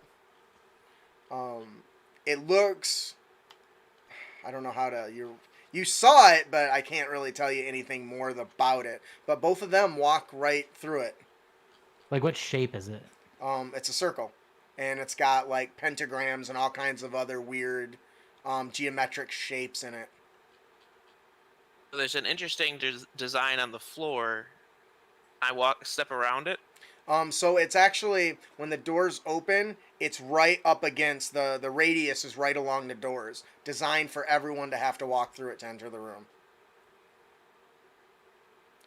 As they walk through it, they stop and look at you. "Are you coming? We have to figure this out." And she shows you a big library of scrolls and stuff. She, claps her hands like the clap on, and the continual light flames burst in, and there's scrolls and tomes and shelves and library stuff all in here. So she wasn't lying about it or anything. They both continue walking. She says, "Are you coming?" If I stop at the end of the circle, like outside the circle, and look down at it, I would be like, "That's an interesting design. Does that do something?" And then look at them. She says, "Yes, of course. It's designed to trap monsters and keep them from entering our sanctuary of all of our knowledge." Monsters? You know ambiguous term. you know she's full of shit because of your insight. I'm not even gonna make you roll from it. Cool. Okay. Yeah. You can tell that she's not being genuine.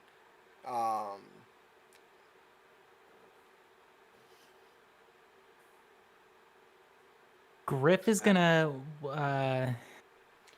Come along now. We must figure out what this means and who has shared this information with you.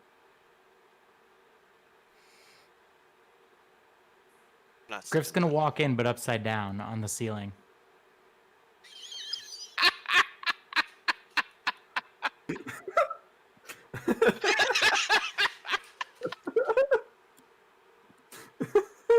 So, as Griff walks up the side and goes to walk in through the ceiling, a giant cylinder of arcane energy erupts and goes to the ceiling, trapping him in. Can I just say, I love that idea, but unfortunately, this spell has a 10-foot radius and a tall cone of cylinder effect. So I was like, "Oh, he can get through." Wait, no, he can't. And so you get caught in this binding circle. And as you you touch along it, it creates almost this stone hard wall that has locked you in. She says, "Oh my, you must be a creature of absolute evil. Why else would it have caught you?"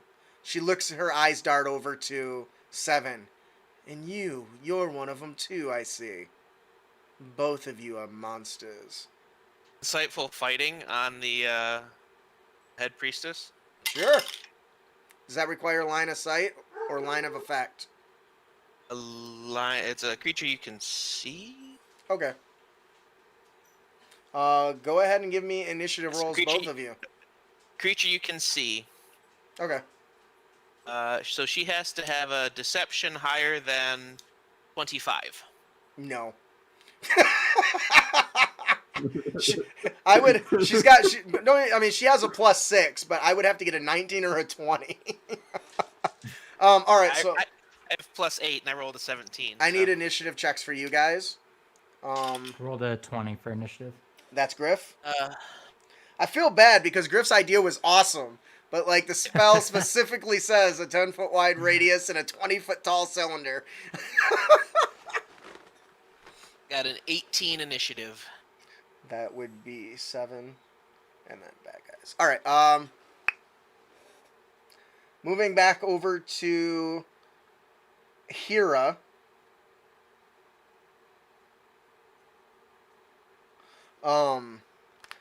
This big giant beast has climbed up out of this summoning circle and is just like a monkey, just bamming on the ground. He looks at the other two guys, and you get control of him, right?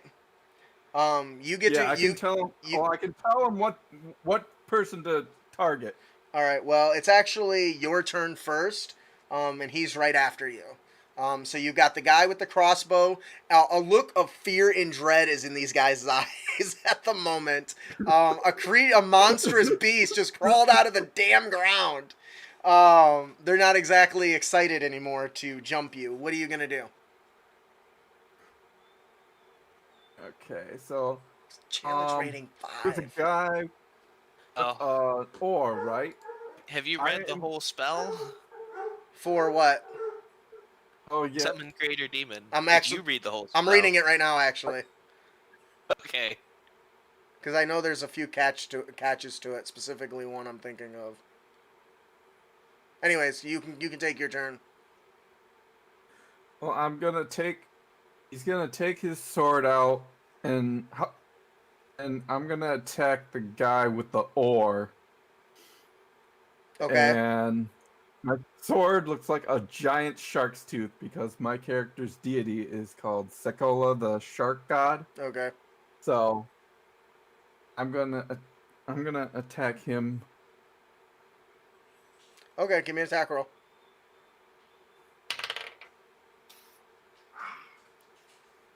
That is probably not gonna hit because Yeah, I do. I remember this specifically because we actually just had a player tip that talked about using magical circles and summoning creatures and planar binding, and there was something very 7. 7 to a hit. Yeah, Sorry, buddy. I rolled a 3. Yeah, that's not gonna do it. Do you not have multi attack? Oh, I do have the one Eldritch ability that it allows me to attack 2 times though. Okay, yeah. So the first one's gonna miss. That's a little better. 17 to hit. That's gonna do it. So This is very dangerous. Split the party. Oh my god!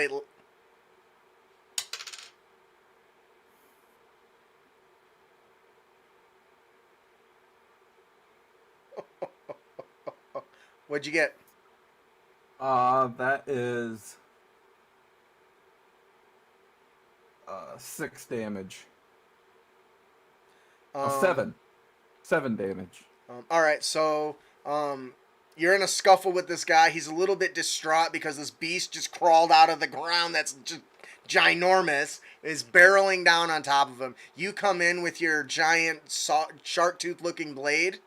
Is that right? Yep. And you do a quick assault. He's able to fend off a few of the blows, but unfortunately, because of the giant demon that just came out of the ground, he can't exactly avoid all your strikes, and you land a couple good hits on him. And part of his, stomach starts, blood starts running down his body, but it's hard to see with the heavy rain and the big cloak that he's wearing. But you can see him quickly reach over with one hand and kind of grab his wound. Anything else? And other than that, I would direct the ball girl to go after the guy with the crossbow. Okay. If that's the end of your turn, it is the Balgura's turn, and it just starts running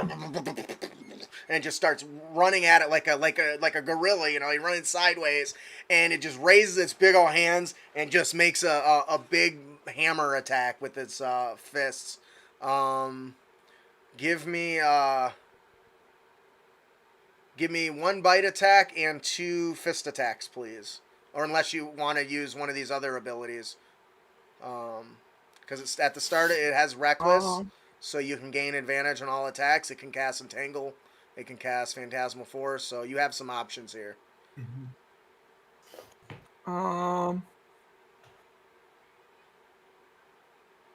I think it will use Phantasmal Force. Okay. And want it to on the crossbow dude, so he has to make an intelligence saving throw. And then if he loses, I want him to use his Phantasmal Force to make him think that he is cornered, but in a You think he's what? to make him think that there's 2 walls behind him meeting up, so that he thinks he's cornered. He can't back up. Jesus. Yeah. He does fail his save, so he turns around as if he's trying to get away, and you feel him just actively stop. And he starts kind of feeling around and realize he's trapped and he's backed into a corner. He's got his crossbow is trembling in his hands as this Bargura is coming down on him. Now, that is a concentration attack or ability, so it can be interrupted when he's struck. Just a reminder. And I think that'll be the end of the Balgura's turn. I need to give... I'm going to go ahead and roll a charisma save for him. What is your spell DC? I got 13 on the die. Oh, damn, that's my save. 13 is my spell save. And it's meet or beat. So at this time, you look over and you see it shaking its head, and it has kind of a lost look, and it just starts raging like freaking Rampage guy from the game Rampage. All right, top of the initiative, Griff. You are captured inside this thing. You're hanging from the ceiling. There is a 10-foot radius barrier around you. What are you going to do?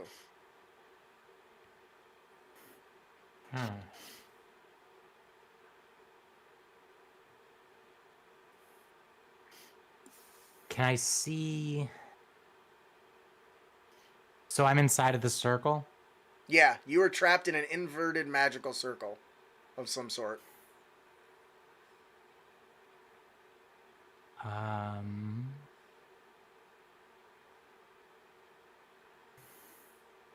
Gonna try to get out the way I came, if that's possible. As you try to walk, the cylinder is surrounded you, so you just end up coming up against another barrier.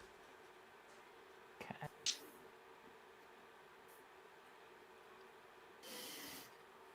You hear cackling coming from the other side.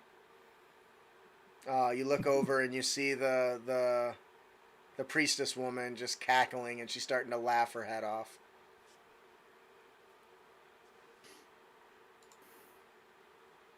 Hmm.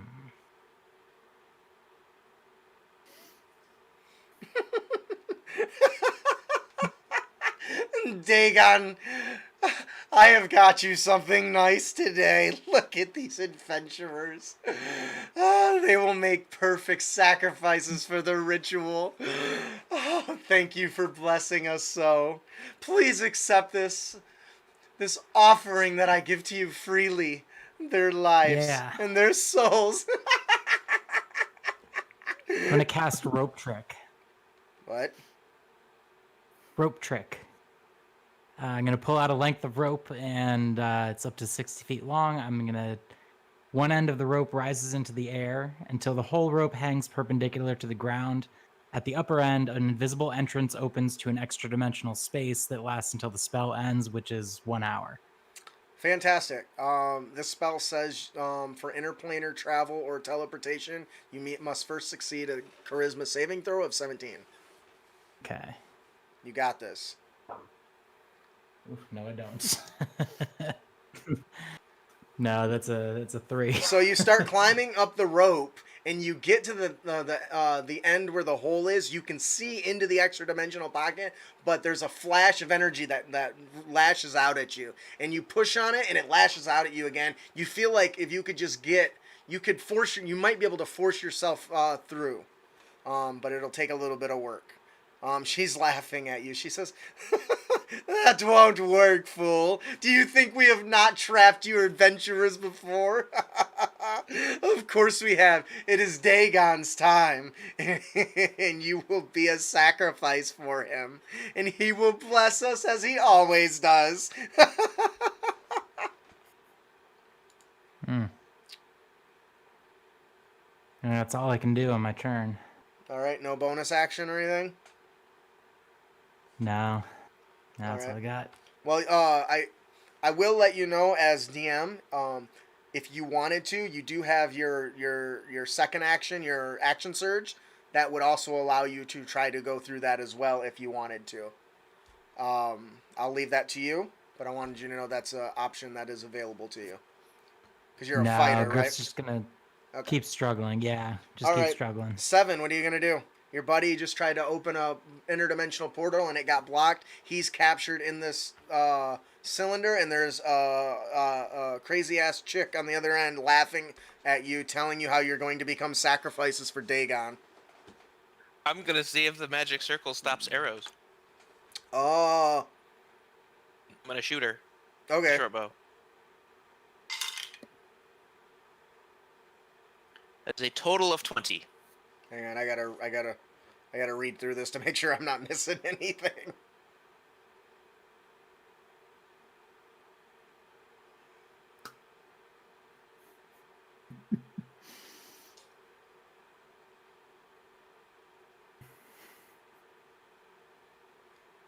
I don't think it actually creates like a physical barrier. It's only designed to trap something inside. But if the thing goes in, will it stay inside? Yeah. In this case, it's been altered to be something else other than what it normally is. But I would say that you can probably shoot right through it. I don't know. Fantastic. I don't know if that's the right decision. I mean, I guess I could impose a disadvantage if I'm not sure, because it is opaque, so it'd be harder to see through.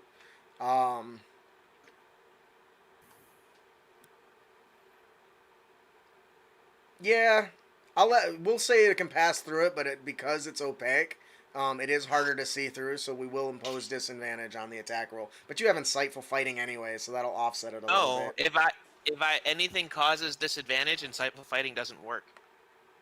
It only works if it's a straight roll. So I lose all my sneak attack damage. I have to shoot through that. I'm feeling generous, so we'll go ahead and rule that it won't be a problem then. I was feeling like you needed to be punished for shooting through it, but I'm not going to worry about it because I am a benevolent dungeon master. And I didn't know that affected your insightful fighting when I made that decision. Let's see. All right. Just a math. Okay, that is 5, 9, 10, 13, 17 points of arrow damage. Did it hit her? Did a 20 hit? So as the arrow gets within inches of her, she cackles and laughs. She snaps her fingers, and a barrier pops into existence, and your arrow smashes directly into it. She casts shield at the last second, and your arrow smashed into it, bringing her up to 24 AC until the end of her turn, or the start of her next turn, I think. I had to double check. Is this still a straight hallway that I'm in?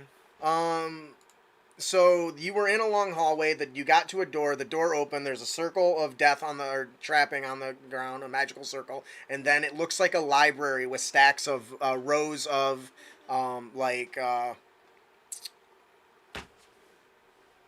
whatever the hell that shelving. I couldn't think of what it is. Rows of shelving. So it does have a straight aisleway though. If Yeah, that but makes there's sense. a door. Well, it's the door you guys opened to go into this room. Yeah, and then at Wait, I closed the door.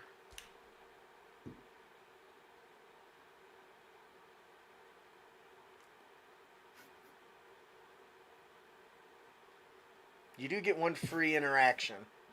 That's my item interaction. Fuck. Okay. You slam the door shut and leave your friend on the other side. All right. Okay. Anything else, Seven? Kudos to you for that, by the way. Anything else? Nothing?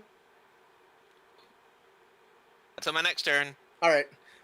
You shut the door and she starts just cackling her head off. She holds out her hand and a powerful energy starts radiating from her hand, and she holds it up towards you, Griff. And these blasts of shiny skulls just start lashing out from her and home in on you like a magic missile. And smashed into you. It's 3rd level, so what is that? That's 74, is that what that is?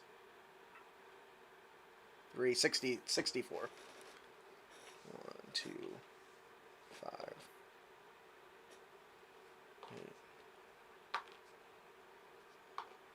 8. For 14 points of damage, as these magic missiles slam right into your body while you're trapped inside this barrier. Oh man, that sucks. You see the other little girl is kind of just trembling a little bit. You see her sparking, energy into her hand, and she tries to hold it up and points it towards you, and a bolt of flame comes crackling out. What is your AC? That's 18. That's gonna miss anyway. She got like a 13. And unfortunately, it fizzles out as it gets into the area of the magic circle, and is too weak to really harm you when it passes through. Back to the top of the initiative. We're gonna go to Hira. Your Balgera is it got free, didn't it? Yeah. Oh, that sucks for you. So It's your turn. since I felt my connection with the ball girl disconnect, I'm gonna break down the door to the church and go running like a little girl into the church. You will get op attacked by the guy with the paddle. That's fine. I'm getting out of here. Unless you want to take the disengage action. Yeah, I'll do that. All right. So you kind of are trading blows back and forth between your big sawtooth, or your big giant shark tooth weapon, and his oar. Very much a fishing theme going on, I'm sensing. It's almost like we're on a port city. And he's swinging at you with this thing, and he tries to trip you, and you're able to jump back. You look at that, and you bolt through the doors, and you come in, and there's nobody in sight. I'm gonna start yelling for Seven and Griff. All right, give me goddamn 7 in your fucking 20. You can hear a faint scream coming from your not so buddy Hira, but it's very, very faint. Belgora goes. He is now. Now these things are intelligent, right? Yeah. The thing with the spell is that they'll still attack anything that's nearby. Yeah, I'm reading it right that there now. is to attack. So by you getting distance, he just starts wailing on him. Go ahead and give me some attack rolls. With the Bulgara, and it'll be against the guy he's got pinned up against an imaginary wall. It'll be a bite and 3 is fuck. 1 bite and 2 of its fists. Both have +7s to roll. Okay.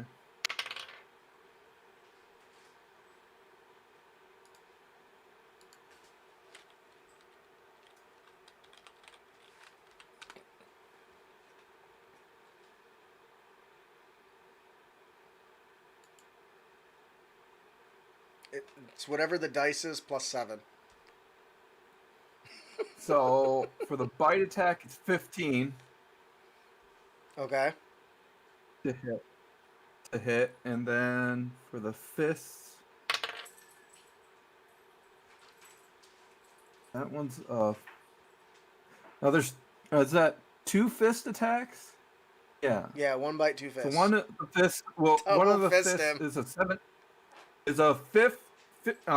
No, bite attack is 15. One of the fists is a 14, and then an 18 to hit. All right, roll damage for 2 of those. Is which one's hit? His armor Because class the is fifth- 15, so Okay, so that means one of his bite attack hit, and then one of his fists. So I need 2d6 for his bite.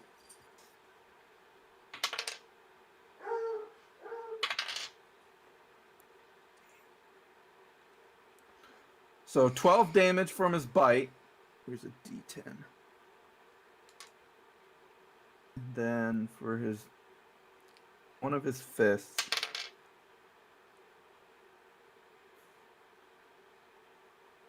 Dang, we're low on that.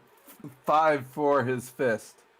5 damage for his fist attack. all right. So he just starts pummeling on this guy with the crossbow. The guy kind of ducks and tries to dodge and manages to avoid a few of his attacks, but unfortunately, every time he turns, he stops abruptly as if he ran into a wall, and he goes back and he constantly, and so he's just getting pounded. He gets a little chunk taken out of him. He tries to point up and tries to aim his crossbow, and he pulls the trigger. And it catches the Bulgara right in the neck, just like it did you. Oh shit, he's got a +6 to con save though. I don't think he's gonna be paralyzed. It certainly is not. And he just shrugs it off. He roars and bellows and is trembling and just continues to pound on this.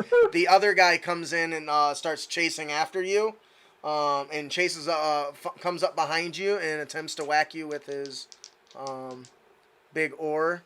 Does an 18 hit? Oh, damn, yeah.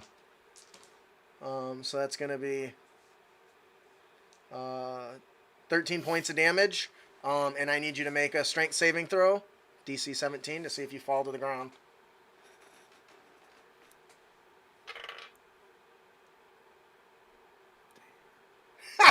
Oh, that's a nat 1. You get plastered into the ground as you turn your back on an enemy, and he chases you into the church and beats you with his oar. And he says, "How dare you run away from me? Dagon will have his sacrifice this day." And Griff, these two crazy witches are just, well, one is trying to strike you, not successfully. The other one released a gout of light glowing skulls your direction, and your buddy shut the door in your face.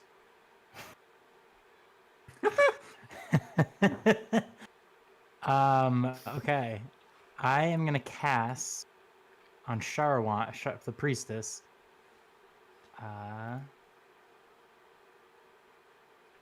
Because she's laughing so much already, I'm gonna cast Tasha's hideous laughter. Ooh.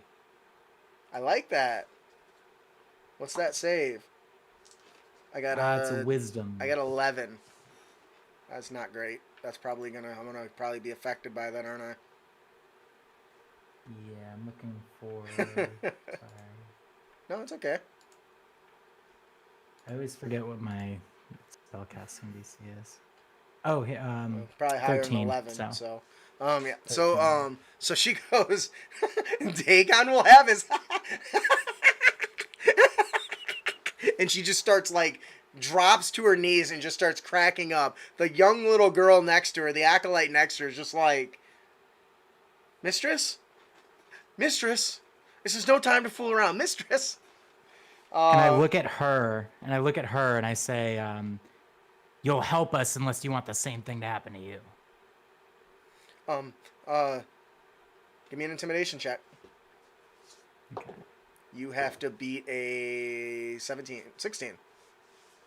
Ooh. Oh, nice. I got a 16. So I don't know. No, you meet or you Matched did the intimidation. So does that mean she meet or beat? It's a contested check. tie. It's a tie, so Tie, the status quo remains the same. it doesn't change. So she trembles a little bit. She takes a step back in fear, but she doesn't rush to help you. Anything else? Use your action to cast a spell. Do you want to try to Yeah. crawl through your thing again? Yeah. For my movement. Yeah. Yep. Go ahead and give me a charisma saving throw. Okay. Should know the DC by now. Yep. 20. And as you start pulling yourself through, it's like pulling yourself through like a thick ichor in molasses, and it's crackling. The energy is trying to repel you out, but with the last second, you pull your foot through it, and you pop through, and you can look down and see the circle where you were once trapped. Do you close that up behind you? How does that work? No, the spell, it lasts for an hour unless I do, I think, concentration on another spell or anything like that. Oh, actually, the Tasha's laughter would have broken my concentration. Trick's not concentration. Oh, then yeah, it just lasts for an hour then. Okay, that's pretty cool. All right. All right, 7. You slam the doors in your buddy's face to protect yourself from any assault. I assume is why you did that. And you can hear a faint screaming from the long, winding tunnel echoing down from Hira. What are you gonna do?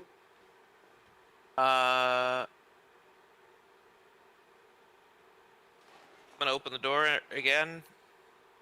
See that Your buddy is is missing. gone. Yep. Go, well, that's not good. And I'm gonna shoot at the echoing witch.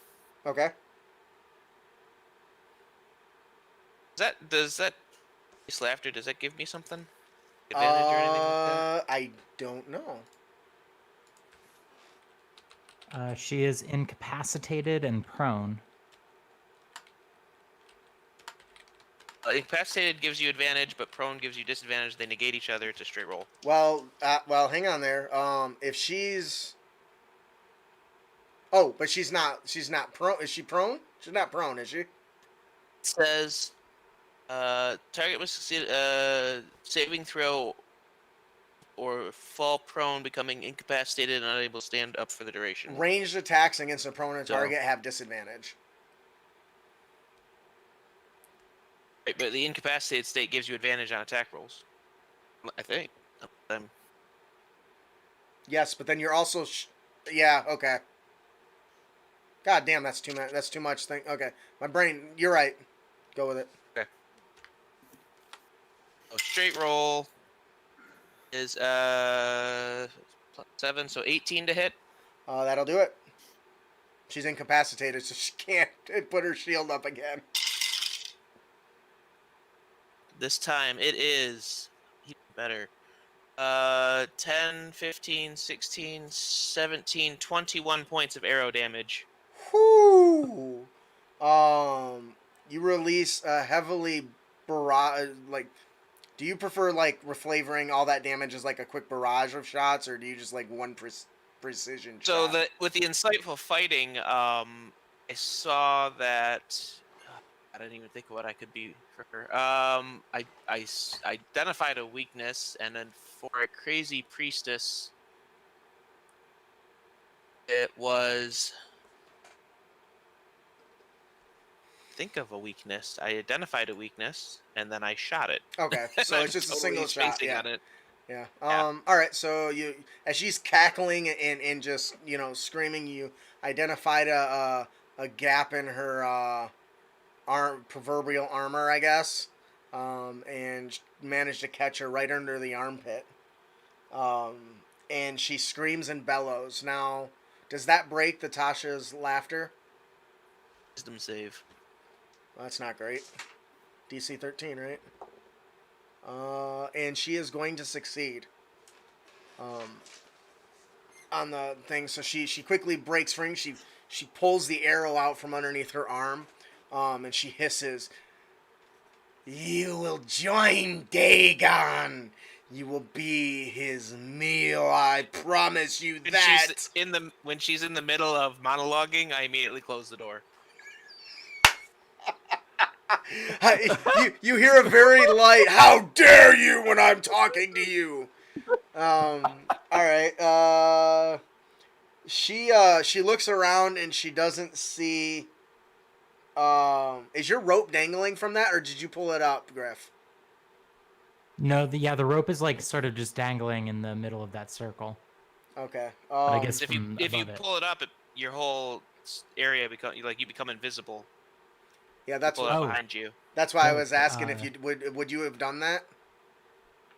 If I knew that happens, then yeah, Griff would take every tactical advantage. Okay, so we're gonna assume you did that because this is important to how she's gonna react. She doesn't see you in there no more. She was giggling uncontrollably. She looks and she says, she turns to the little girl and she says, "Where did he go?" She says, "He disappeared into a hole in the ceiling." Bah! And she walks forward and rubs out the magic circle and kicks the door open with 7 there, and holds out her hand, and a barrage of mental assault rushes your body. I need you to give me a wisdom saving throw. Where'd my die go? There it is. Alright. 12. She looks at you and she says, "You are." She says, "You will serve Dagon." And she kind of looks into your eyes and does the Jedi mind trick thing, and you are charmed. You will help me hunt your friend. Does that sound? I gotta read this to make sure that's something that's reasonable. I think it just basically excludes you of hurting yourself, basically, if I'm not mistaken. The suggestion again? Yeah. Creatures you that can't be charmed or immune. Magically influence you can see and hear and understand you. Suggestions must be worded in such a manner that make a course of action sound reasonable. So she says, "Your friend has betrayed you. He seeks to murder you. You will hunt him on sight. Do you understand? You will hunt him for Dagon. Do you understand me?" Okay, so I have to hunt the guy? What? I have to hunt. You have to hunt Griff. I have to hunt my friend? He is not your friend. He has turned against us. I'm just waiting for her to actually say the name. She doesn't know his friend name.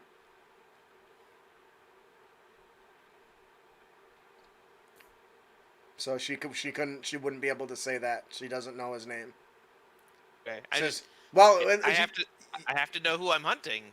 Says, Who am I hunting? "You will hunt the small one and the big, shit. What are you? He's a dragonborn, and the big dragonborn that you showed up with. Both of them have turned against you, I will hunt for them. and you will kill them. Do you understand me? Do it for Dagon. He will reward you for your servitude." And that'll be her action. And that does have concentration, but it's up to 8 hours. So, because it already it already ended on What's His Name earlier. So, the young little girl says, Madame, what should we do? You will stay here and wait for the one that disappeared. Should he return, catch him and deal with him. Understand? And she says, yes, ma'am. And she goes and waits inside the near the library door. And you guys start making your way up the stairs with her, because she doesn't know where he went. And that's both their turn. Now we're back to Hira. Hira, you just got your ass kicked and clobbered to the ground. The room is empty with the exception of this cloaked figure standing over top of you, insisting that you're going to become the next sacrifice for Dagon. What are you going to do? I'm going to stand up. I'm going to cast every warlock's favorite spell, Eldritch Blast. Warlock, what do you do? I cast Eldritch Blast. Now, he's in melee range with you, so you will have disadvantage on that attack roll. Oh. Yep. Then I guess I'll just swing my sword then to attack him. Okay. All right. Twice. Attack roll. AC 15. I just rolled a 15 plus To hit. 4. Yep. Okay, that'll do it. Yeah, to hit What about the other one? for my first one, and then the other one is that's gonna miss. Oh God, I just realized if he comes up, 7. I'm gonna keep that to myself. Wait, what? Is that damage or attack roll? Hang on, that was the second attack roll. It was to hit. It was a 7. Okay, yeah, just the first one will hit. 1.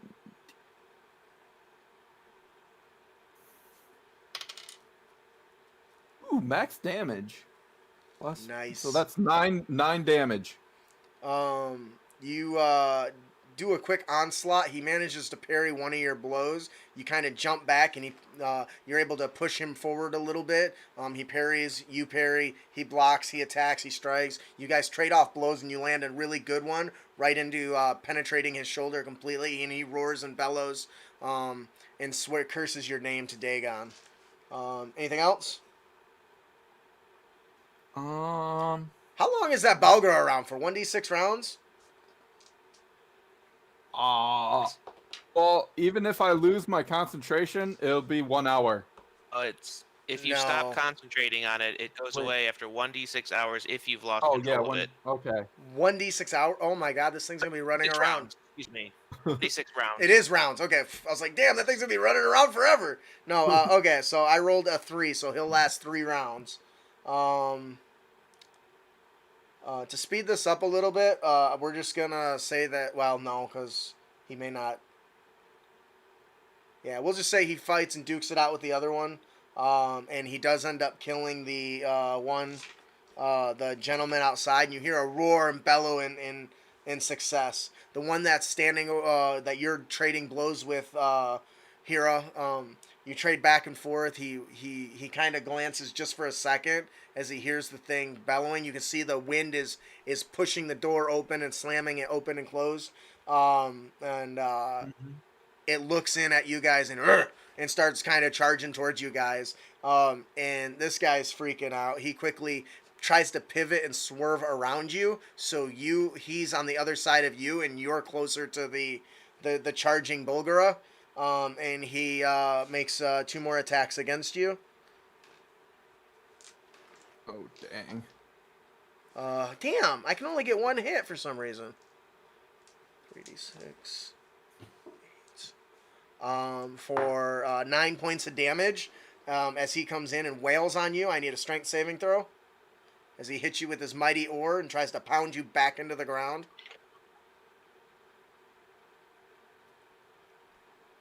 It's supposed to work where it hits you, then you're 11? prone, and the second one has advantage. You were fall prone again. You really like kissing the mud. Might as well lick it while you're down there too, huh? How much damage did I take? 9. How are you looking? Pretty healthy? Pretty dead? I'm at 6 right now. That's not great. An arrow to the back from a charmed character could really be a problem for you. So that'll be the end of those. Griff, so you're peering through your extra dimensional window. You saw the magical barrier be brought down, and you saw the priestess and her acolyte run out of the room, and you can't hear through that, can you? I think I can. Yeah. Rope trick. Yeah. Yeah, I can hear through it. Okay, so you heard this whole thing go down, and you saw Seven walk off with the priestess, and the acolyte is standing just outside the door below you, waiting for you nervously. What are you gonna do?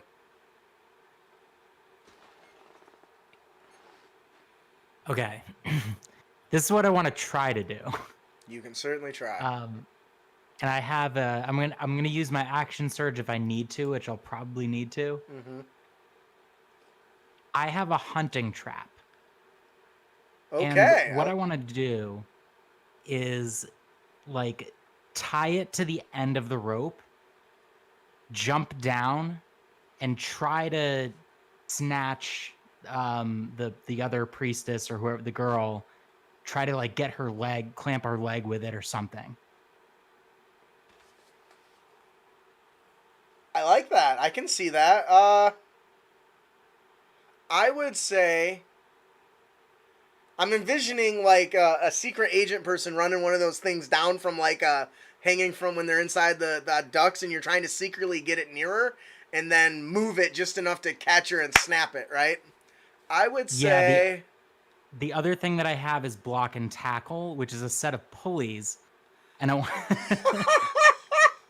I want to set it up so if I get her, I basically like yank her into that interdimensional space. Oh, that's cool. All right, so in order for this to work, I'm going to say you have to be partially stealthy with it, and you got to be quiet as you're aiming down. So I'm going to say give me a sleight of hand check to... give me a survival check first to jerry-rig this whole contraption you're trying to put together.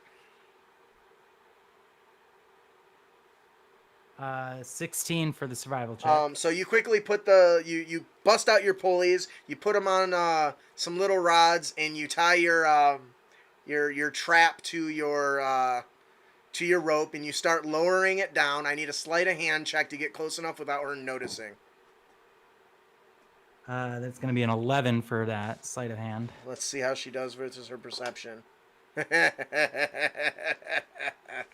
All right, so you're cranking this thing down lower and lower, and she moves for a second, and you freeze just for a second. Your heart catches in your chest. You think she spotted it, and she goes back to looking around a little bit, but she's looking out the other way, and you start cranking it down and cranking it down, and your gear gets stuck just for a second, and you're just like, and you hit it a little bit, and it gets unjammed, and you just yank just a little bit, and snap, catch her on the foot. You need to give me a strength athletics check to pull her up. She's struggling, so it's going to be a contested check. She got a 13. 18 for that. So you start pulling her up. She's flailing and screaming and yelling and, Dagon, take your soul! As you pull her up into this and crank her up into this hole with you. She is flailing and all about. I think that will probably take all of your turn. I think so, yeah. All right, 7.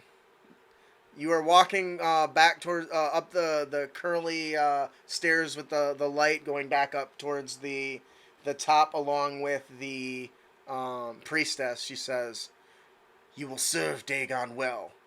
Do your job. Do you understand me?" And you notice her voice is starting to get less nice and like very guttural and thick, more so than it was previously when you first met her. But you have this urge to listen to every word of her commands. Do you have any... It's a small opportunity for roleplay before we continue into the combat stuff. Do you have anything? Trying to make sure, so my instructions are find the halfling, the dragonborn, and kill them. Yes. Because it's not full dominate. So I'm No, just it's not. I'm following that set of instructions. Yes, I'm just not. that. I'm actually going to acknowledge her because I have no interest in serving Dagon. I have a job to do, and I'm going to do it because that's how I do everything. Okay. Straight and to the point. That's the way he rolls. All right, so you come out the door and you see a horrifying sight. This you're blue dragonborn, right? Green. Green dragonborn is pinned to the ground, straddled over it, or you weren't still prone, were you? Did you get knocked prone again? I don't remember. Yeah, you I went. don't think I did. You didn't? Okay. You see this Oh. dragonborn is pinched between a guy with a giant oar that's beating him from behind, and you see that Hira is trying to fend off him as this monstrous, like 10-foot tall giant red gorilla thing is clamoring towards them down the hallway. You see your target of your mission is in sight. What do you do? Be prone. I don't remember if he actually failed or not. I thought he did, but he said he didn't, so I'm gonna go with that. Okay. So he's not okay. So we go with him being standing up. Yeah. Right. Then insightful fighting. Need him to make. I need you to make a deception saving through or a deception check. Oh my God! I actually rolled low. Deception. Does that give my bonus? No, because that's detecting lies. Okay. So mine's a 12. Mine's a 13. Let me double. Oh wait. Let me double check. Make sure I got the right. My memory. Insight plus 8. I rolled a 4, so 12. So I do not get. he Do not get yeah. insightful fighting on it. Let's see. Okay, so this is a thing I didn't think of. So sneak attack doesn't matter if the guy next to him is my ally. It just matters that it's his enemy. Yes. Okay, so I would get sneak attack anyways Yes. because he's next to his enemy. All right, And never mind. Well, you just popped out of a hiding place too, so. but yeah, I walked out of the building, so I just need to make sure that I have You do. sneak attack. Was an 11? Was an 11 save for that prone thing? The DC is higher than that. It's 17. I don't know. Okay, remember so what then you I rolled. would Okay. be prone. Because I rolled 11. I remember. Okay. Yeah, I thought he you is did, prone? but yeah, he is prone. All right, is he within 60 feet of me? He is. Okay, if he He's was a short prone, distance. if he was prone, then I wouldn't have tried to shoot him with an arrow. So I'm Mhm. just gonna go and stab him. If I can get to him at 30 feet, I'll walk up to him. If I have Yep.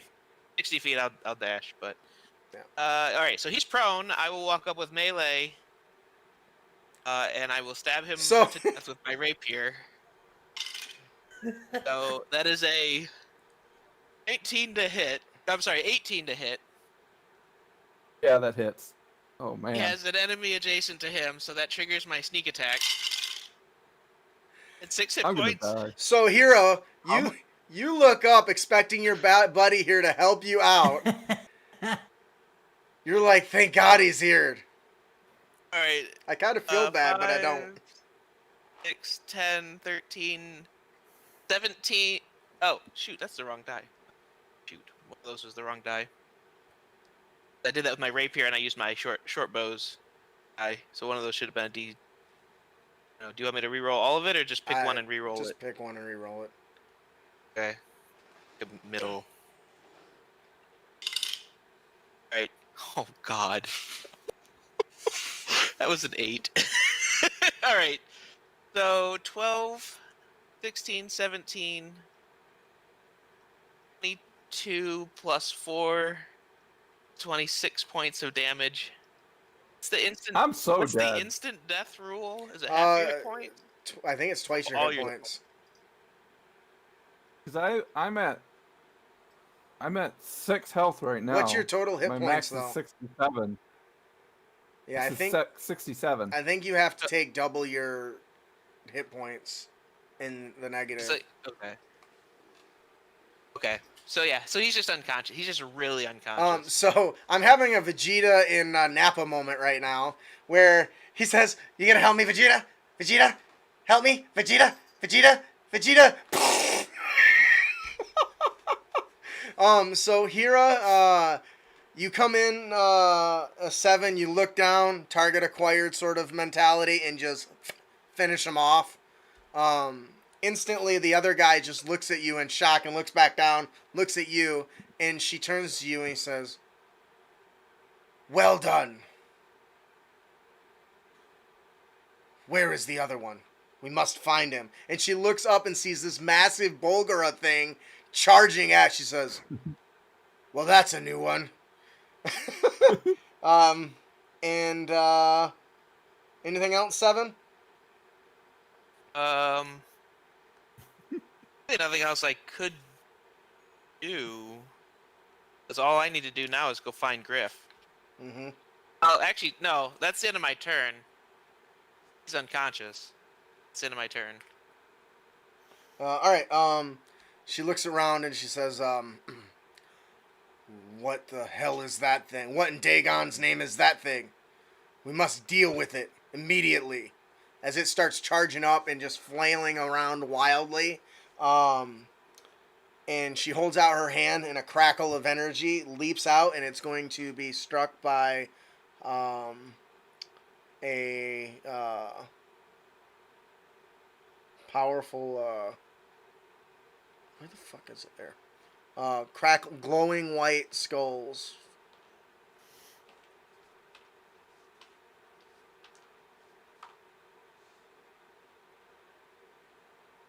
Actually, she wouldn't do that. She says, "You assist me." She snaps her fingers and give me a wisdom saving throw, Hira, for your monster. For your Belgara. Barlgura? Gura? How do you even say that? It has a +2. Hang on, I lost my die on the floor somewhere. Roll another one. Look for it later. Or do you only have the one? Alright. I can try and find one in my bag here. Well, if it's on the floor and you gotta find another one, might as well look for it. But figure if one was already sitting there, you just grab it and roll and look for it later. Who only has one die sitting there? I know! Like I know. blasphemy! I'm sitting here with 12 20s. If I really wanted, I got 4 countdown dice over here.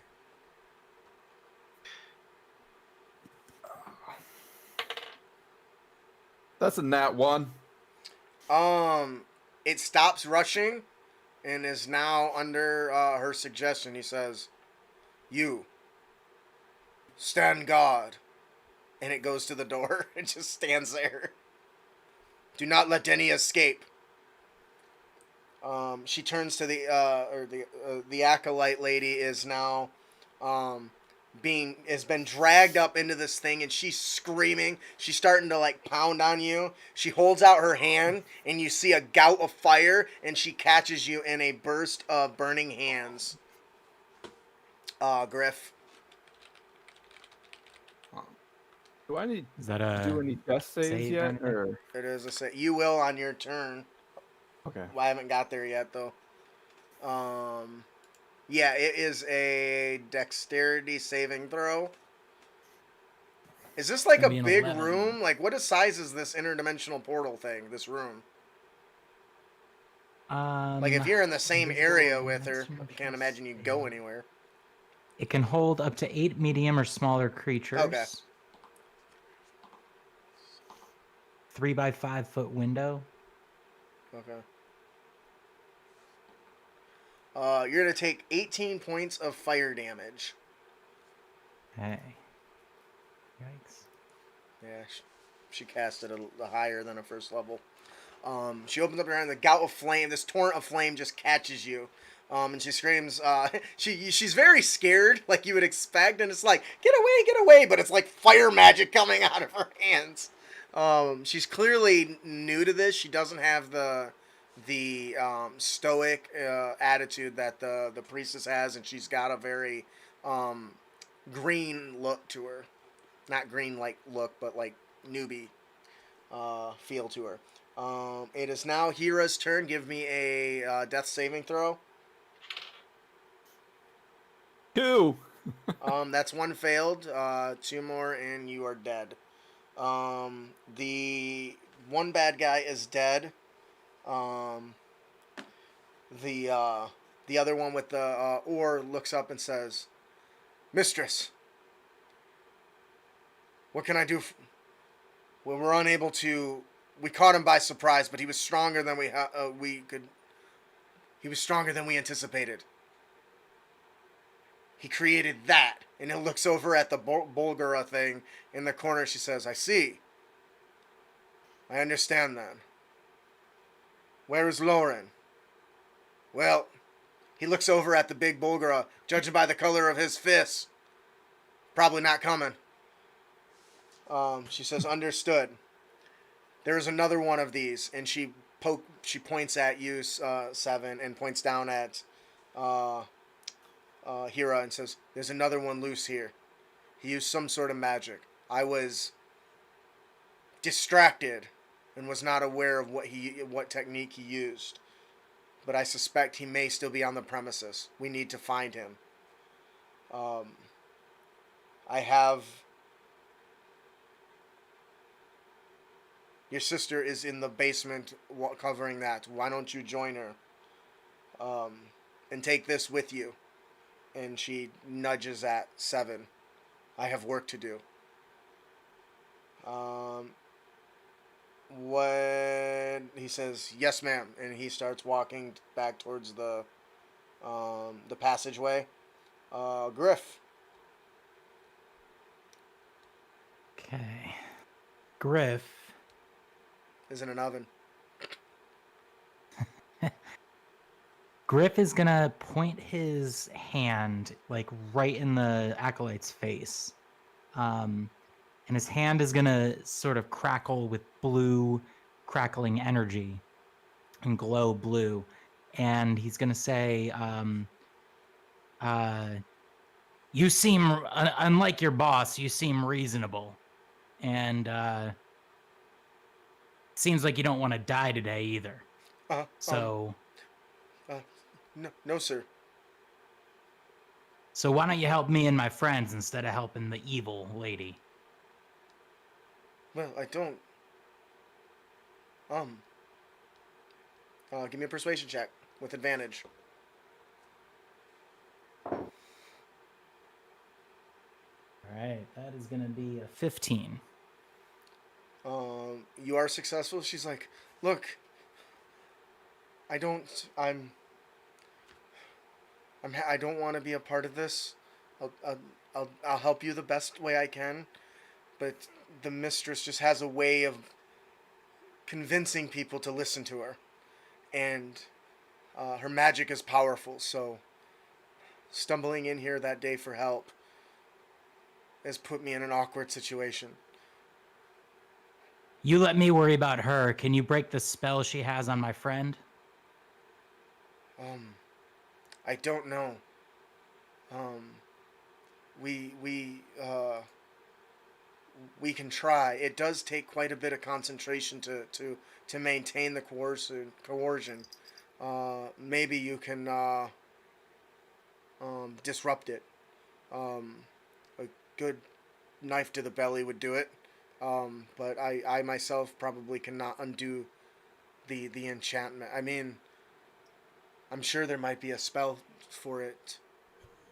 There could be. I don't know. The best likelihood would be to distract her enough for her to drop her focus.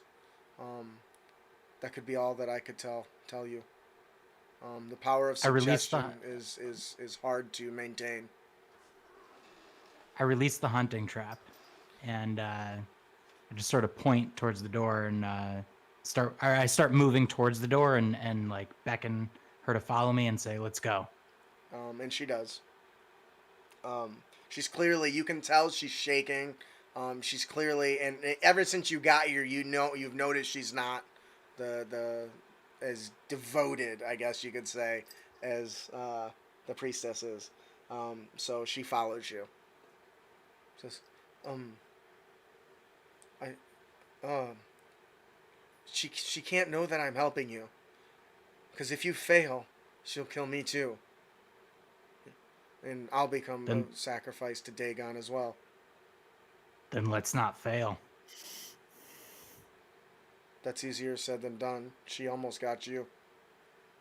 All right. We'll just stay right. behind me and maybe pretend that I'm your prisoner or something. We'll make her let her guard down. All right. Should I put you in manacles? No, Should I tie bad you up? idea. Are you sure? We don't need to go. It doesn't need to be that realistic. Well, we need to make it believable, don't we? Stop that, Pepper. No? Okay, I understand. And she follows you out. 7. You've been assigned to go with this guy with the giant oar. What do you want to do? A couple questions. The first question: guy with the oar has walked. He's walked away on his turn. Mm-hmm. How far away did he get? He's at the door, so just a short distance. Second question: she cast suggestion on the demon. It's still there. Yes. Okay. My turn. I'm going to reach into my bag and pull out a potion of healing, and I'm going to stick it into the Dragonborn's mouth. Because she just cast a new concentration spell, and I'm no longer under her control. Caught that, did you? I did. Yeah. I did that on purpose to get him out of the way. Okay. Gulp, gulp, gulp. Wake up, Mr. Hira. Are you gonna roll the healing? Sure. I didn't even write down what kind I grabbed. So I guess it's a regular one. Is it 2d4 plus 2? Mm-hmm. 7 hit points. I didn't get it. 7. 7 gave you 7. So, you come out of this darkness, Hira, and 7 is standing over you, feeding you a potion, and the first thing that comes to your mind is, this is an ale.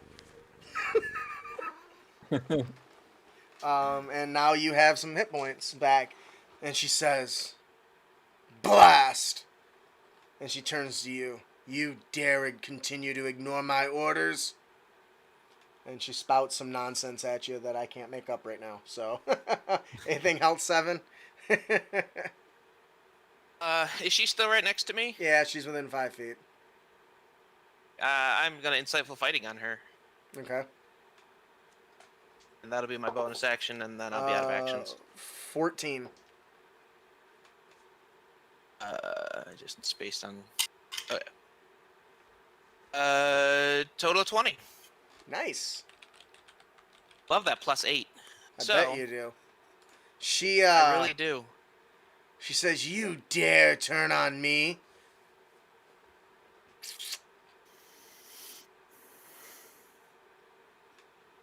And then after a couple rounds, isn't that Bulgara supposed to dissipate?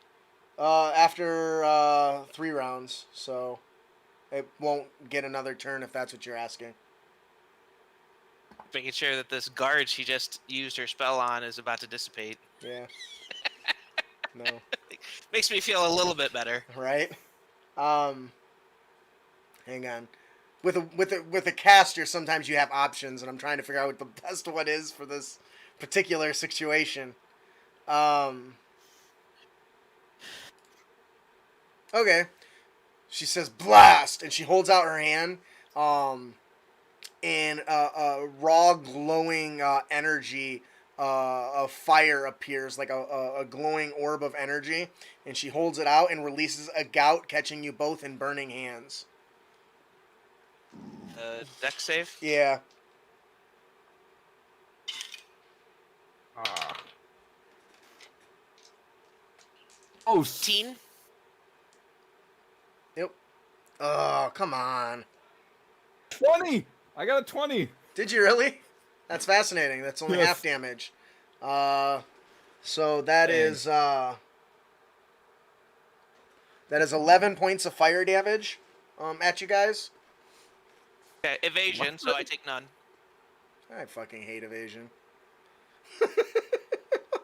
You cartwheel, flip, backflip, whatever, out of the way and avoid the blast, and it just ends up catching your buddy who you just downed your potion. And he did succeed, so he takes half as much damage, which I think is rounded down, if I'm not mistaken, so 5. Oh, good. I'm still alive. Don't get too excited there. I didn't have any higher level spell slots to buff it. You got lucky. That's it. I know. And that'll be the end of her turn. The girl, the acolyte walking alongside you, Griff, says, are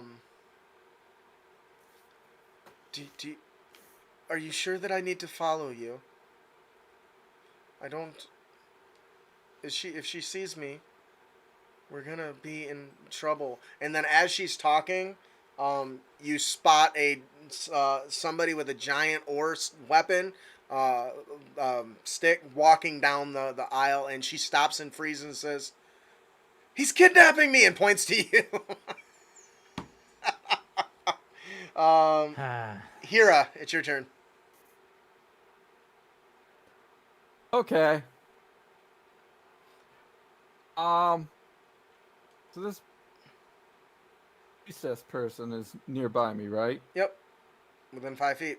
You're all standing right. You're all I'm clouded going together. to cast. Okay. I'm gonna do this. I am casting Phantasmal Killer on her. Okay. So she has to make a Wisdom saving throw, God damn it. and on a fail, it taps into her worst nightmares, and that's all she sees. Oh, come on. I had a 5 and a 1. Bullshit. Alright. And So then she failed. So she sees her worst nightmares, and becomes frightened for the duration. And at the end of each of the target's turns, before the spell ends, she can take another chance at a Wisdom saving throw, or and on a fail, she takes 4d10 psychic damage each time. So you see her look her face kind of contort and twist, and she starts shouting, "No, Master Dagon! Don't abandon me! Please don't! No! Don't! Don't!" And she starts kind of backing away. What is that? How much damage does she take? 4d10 psychic damage. But it's only at the end. At the end of her turn, Yeah. So she doesn't take any initial damage. Right, so it won't affect until later. And she can't move closer to her target, right? Which would be the source of her... So, you create a illusory manifestation. I would say you would have to probably pick a location of where that's at, I guess. Because how are you going to run away from it if you don't have a target? You know what I mean? I would say we'll treat it... assume that it's you. It would be the source. Yeah, of as I said, we'll spell. assume it's the caster right now. Yeah, so she starts kind of backing away, and she's clearly afraid of something going on with Dagon. She's freaking out. Anything else? Hira?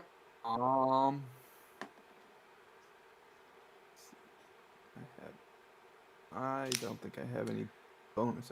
Well, I'll use my movement to hide behind something. All right, there's plenty of pews. Now, frightened doesn't stop her from getting an op attack, but she has disadvantage on all attack rolls. But she does have disadvantage on it. So she's still gonna swipe at you, Oh. Or is there and anything near? she's gonna miss anyway, so it doesn't matter. And you Okay. duck behind a couple of the pews a short Uh, distance away, Okay.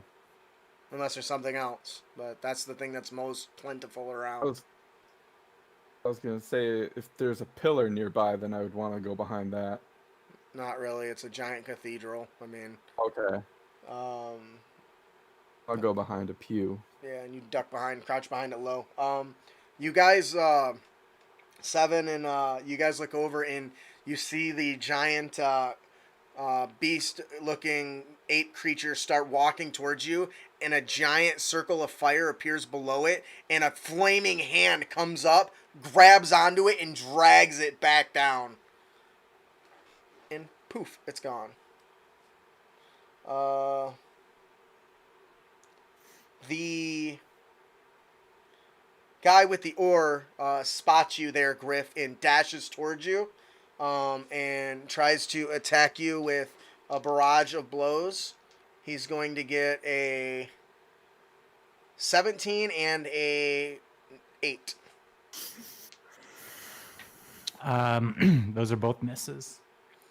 So as he's swinging wildly, you duck underneath one swing. He comes back. You flip over top of it in like a cartwheel thing. You do kind of the limbo move as it swings over top of you, and you have no problem parrying this. You can see the anger and annoyance kind of contorting his face. What are you gonna do?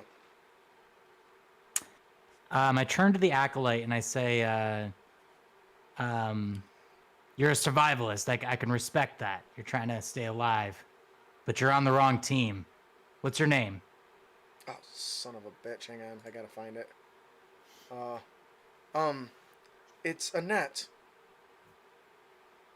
Annette? Maybe you've heard of me. The name's Griff. What do you have a feature or something that would go with that, or? No, I'm just bluffing. Okay. She says, no, I haven't, you monster. Dagon will have you. And you can see her kind of forcing it out. She's like, she's clearly trying to put on a show, either for you, for this other guy that's here to show that she's not with you. And I say, in some songs they call me Griff Galewind. And then I point my hand towards the guy with the oar and I cast Gust on him. Okay. Is that a which save? hopefully will push it. Yeah, he's a strength saving throw, or he's pushed up to 5 feet away. Woo, strength is his stat, man. The blast hits him, and he skids just a foot, and then puts his oar out, and most of the wind smashes into his oar, and he trembles a little bit, but he does make it.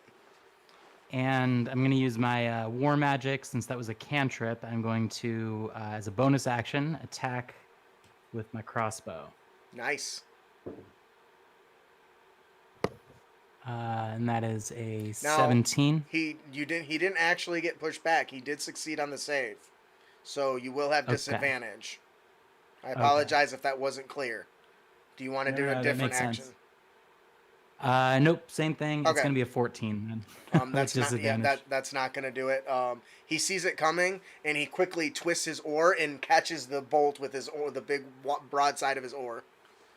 And he says, "If that's the best you got, you're in for a world of hurt. Dagon will have your soul this day." Anything else? I just say, yeah, I spared you because I don't want to spill blood in a church. You're lucky. You're so full of shit. All right, 7. Well, since she's in melee range and I'm holding my rapier, I'm gonna stab. Gonna stab the a priest. bitch. Nice. 26 to hit. Yes. 19 on the die. Nice. So have it's the right dice this time. 4d6 and a d8. So she lifted up her hand to do the burning hand spell. Mm-hmm. So as my evasion, I stepped into it and brought around so that her hand was over here, and that's how it completely missed me. Nice. Come in with the rapier I love it. for That is a lot of dice. totally 5 dice. 6, 12, 13, 16, total of 20 points of damage, piercing damage. Whew. You really found the sweet spot. Right in the area between her ribs and get a good, solid, clean blow. You pull your blade out that after it passed several inches into her side, she's trembling and fearing and looking towards Hira and saying, "No, Master Dagon, don't! Stop!" And she starts screaming. She starts holding herself. She drops to one knee. She's breathing really heavily, but she's not quite there yet. You can see the wound is just gushing. Another blow like that, it will be the end of her, most likely.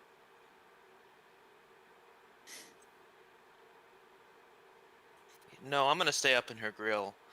I'm gonna just stay right there. All right, so she when she's frightened, that means she has to use her action to leave or move, I think, right? Oh, that's turn undead. What is the frightened This condition? one she just has disadvantage.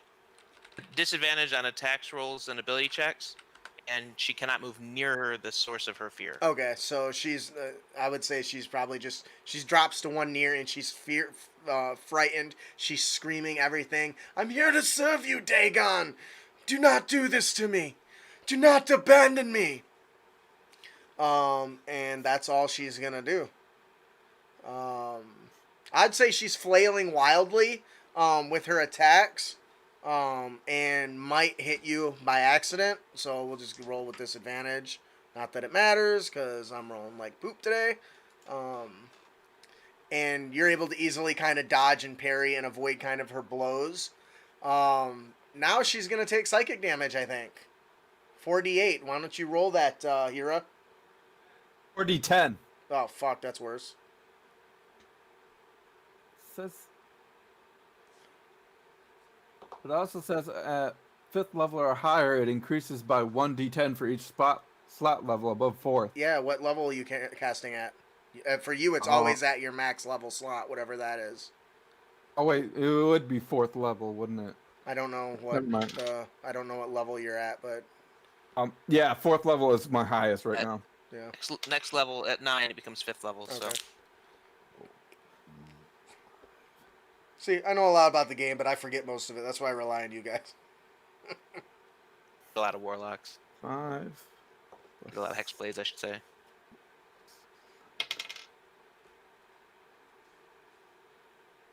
I guess I've played a lot of warlocks in here.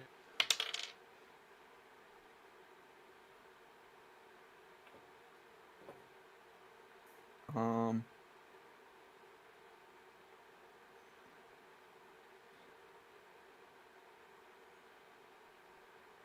28 points of damage.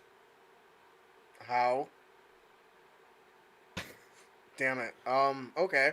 4d10. It's somewhere Yeah. between 4 and 40. Right. All right. So because it's the phantasmal killer, how does she see her end? The deity she serves becomes completely disappointed and disgusted in her and strikes her down. Ooh, I like that. No, Dagon, please. I'll do any. And she stops halfway through, and her body falls limp. And now, because I killed her, I am going to use my Hexblade ability. Why don't you summon another goddamn demon? I am going to turn her into an accursed specter. Oh, that's cool. How long does that last? Until I take a long rest. Okay. So, you reach out your hand and you do this kind of wave and you pull your hand up and her soul is pulled out, this little dark light, and it begins to take form of this ethereal, shadowy creature that then swoops over to your side, waiting your bidding.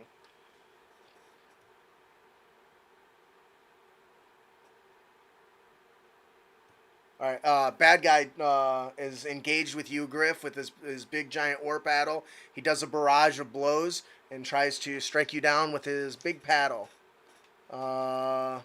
24 and 16. The 24 hits. You're going to take 7. 13 points of bludgeoning damage, and I need you to make a strength saving throw, DC 17. Or fall 10. prone. He clops you. He swoops your leg out from underneath you, hits you in the chin, and then forces you to the ground in a solid, almost a quick stroke that you aren't able quite to avoid. You almost avoid one, but it catches you at the last second, and he pins you to the ground. And he says, "Ha! I told you. Dagon will have his day." Griff. I'm gonna cast Gust on him again. Okay. Oh, look at that. 7. Your camera's not pointed at it. Smart What ass. was that? 7. So he'll Nice, get blasted back. All right. And you said I'm prone. I was knocked prone. You were knocked prone. Yeah, it takes half your movement to stand up. Yeah, I'm gonna stand up and use my. Is that my bonus action or is that just my movement? To stand up is only half your movement. Okay. Then I'm gonna stand up and shoot him with my crossbow again. And I'd actually, because I have the crossbow feat, I don't have disadvantage if I'm within range. Oh, awesome. I apologize then for making that earlier then. I That didn't was my realize it mistake. earlier. All right, so go ahead and make your attack roll. 16. That's going to do it. Nice. You have extra attack, don't you? Yeah, but I cast a cantrip first, so the attack is the bonus action. I guess. Oh, that's right. Right, that's your war magic thingy. Okay. Night. Yeah, that's a 7th level feature, right? Yeah. Gotcha, Eldritch gotcha. Knight. Yeah. Love me some Eldritch and that Knight. is gonna be 6 damage. You quickly string your bow or your crossbow. You crank on it. You release it as he's blown back by your wind, giving you plenty of time to take aim as you release. He tries to block with his thing again, but unfortunately, when he turns it up to block, it's the long way. So you end up catching him like right in the shoulder, and he kind of bellows and screams, "Ah!" And he kind of pulls it out, and you can see him breathing heavily. His eyes are watering in pain.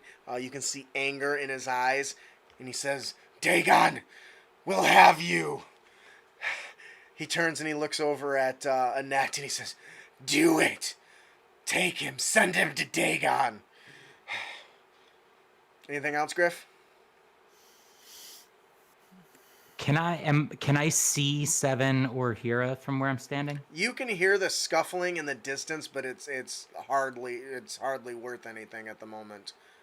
Between that and the rain outside, you can hear the fight, but you don't know how well it's going or anything like that because they went up and around and upstairs. You're still on the lower floor. Okay. I've got about 7 feet of movement left, and I'm just gonna move that far away from the acolyte. Okay, put some distance in between yourselves. Yeah. Okay. 7. So we're not near them. No, you guys are on the upper floor. They were coming down the hall with the statues of the deity that goes to the stairs that go up. But the other guy came down the stairs to get meet with Annette per the order of the priestess, and he came down and then found them. That's when she said, "He's kidnapping me," and then the fight ensued. Okay. So they're back towards that library, and I know where that is. Yes, they're down Right. down the rounded stairs that you went down And- with the continual flame lights. Moving and dashing, I get to them. Yep, you Or do. to see them? You Can I do. do it with just a move, or do I have to dash as well? No, you would need to move. It's 90 feet. Is the distance from the top to the curve back around onto the bottom floor. It says 100 feet, but I'd say 90 is good enough. To see Okay, them. 90 just to be able to see them? Yeah. All right, well then I'll do 90. All right, so Um, you bound down the stairs with big clunking feet. You end up coming around the edge. You can spot Griff is Griff and it appears to be battling and squared off between the acolyte and the gentleman with the or weapon. Okay. Well, I'd use all my actions to get there, so. All right. She's dead. The acolyte chick looks very confused. Um, she holds out her hand and just kind of points in a direction and fires a bolt of fire that kind of just goes in between both Griff and the guy with the oar. I'm not really sure who is intended for, but she just kind of, you can see it just kind of barely spark into existence and blast off. Hira.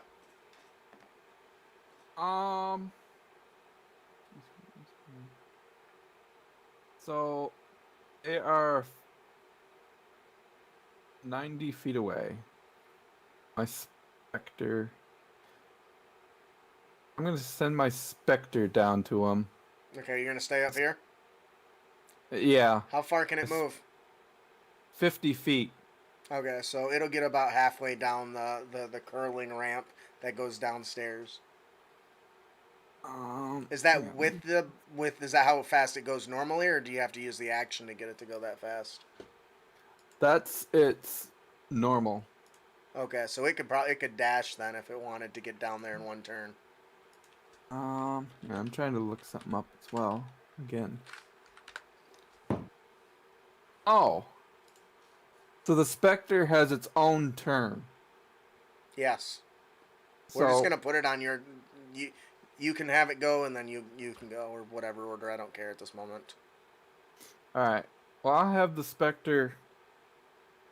Yeah, I'll have her dash down there. All right, so as you're dashing down there, Seven, you get to just the line of sight, and you see this spectral ghost just kind of whoosh a little bit past you, about 10 feet in front of you, stopping at the main entrance, right in front of you, Griff. This ghostly figure has just come swooping around it past Seven and is standing right in front of you and giving off this ooey, creepy vibe as you are trying to head towards the stairs. What about Hira? Hira is going to take a health potion That's a good idea. because I have only got 2 health points left. I really thought he was going to kill you. You had cast suggestion. If you'd done anything else, I was going to ignore anything she said and coup de grace him. Yeah. Because he wasn't dead yet, and she can't give me new orders. I just keep the ones I had. You had, yeah. All right, so And heal 7 points. all right, Griff, what are you gonna do? No, it's If I bad could guy take turn. more Sorry. than 1 health potion, I would. Yeah, it's bad guy. He is going to chase you down, Griff, and he's gonna come up behind you. You are now pincered between the spectral ghost thing and this guy with the paddle. He's about to paddle your ass.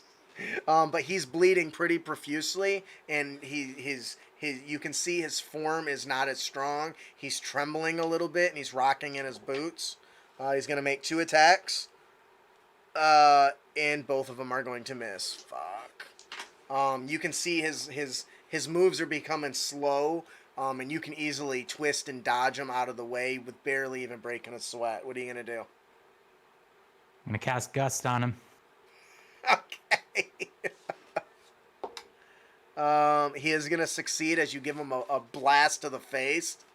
I totally now want to play a gnome who like use gusts of wind but just farts a lot and sends out like breaks wind to knock people off cliffs and shit. Is that weird? All right. So Um, he does resist. He manages to stop. He skitters back just a little bit, but not enough to get out of reach. He did succeed a save. all right. It's a 19 to hit for the Yes. crossbow. I'm gonna attack him with a crossbow. And my gust crossbow routine. Ooh, that's 9 damage. How does it end? I I look at the acolyte and I say, yeah, they call me Griff Galewind, but sometimes they call me the Breeze.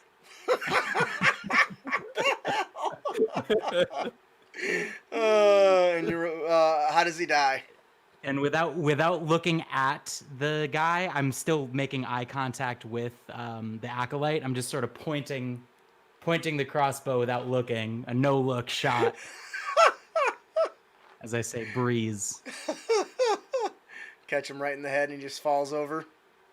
Yep. Um, And maybe I alright. do like a quick like I'm blowing out a birthday candle.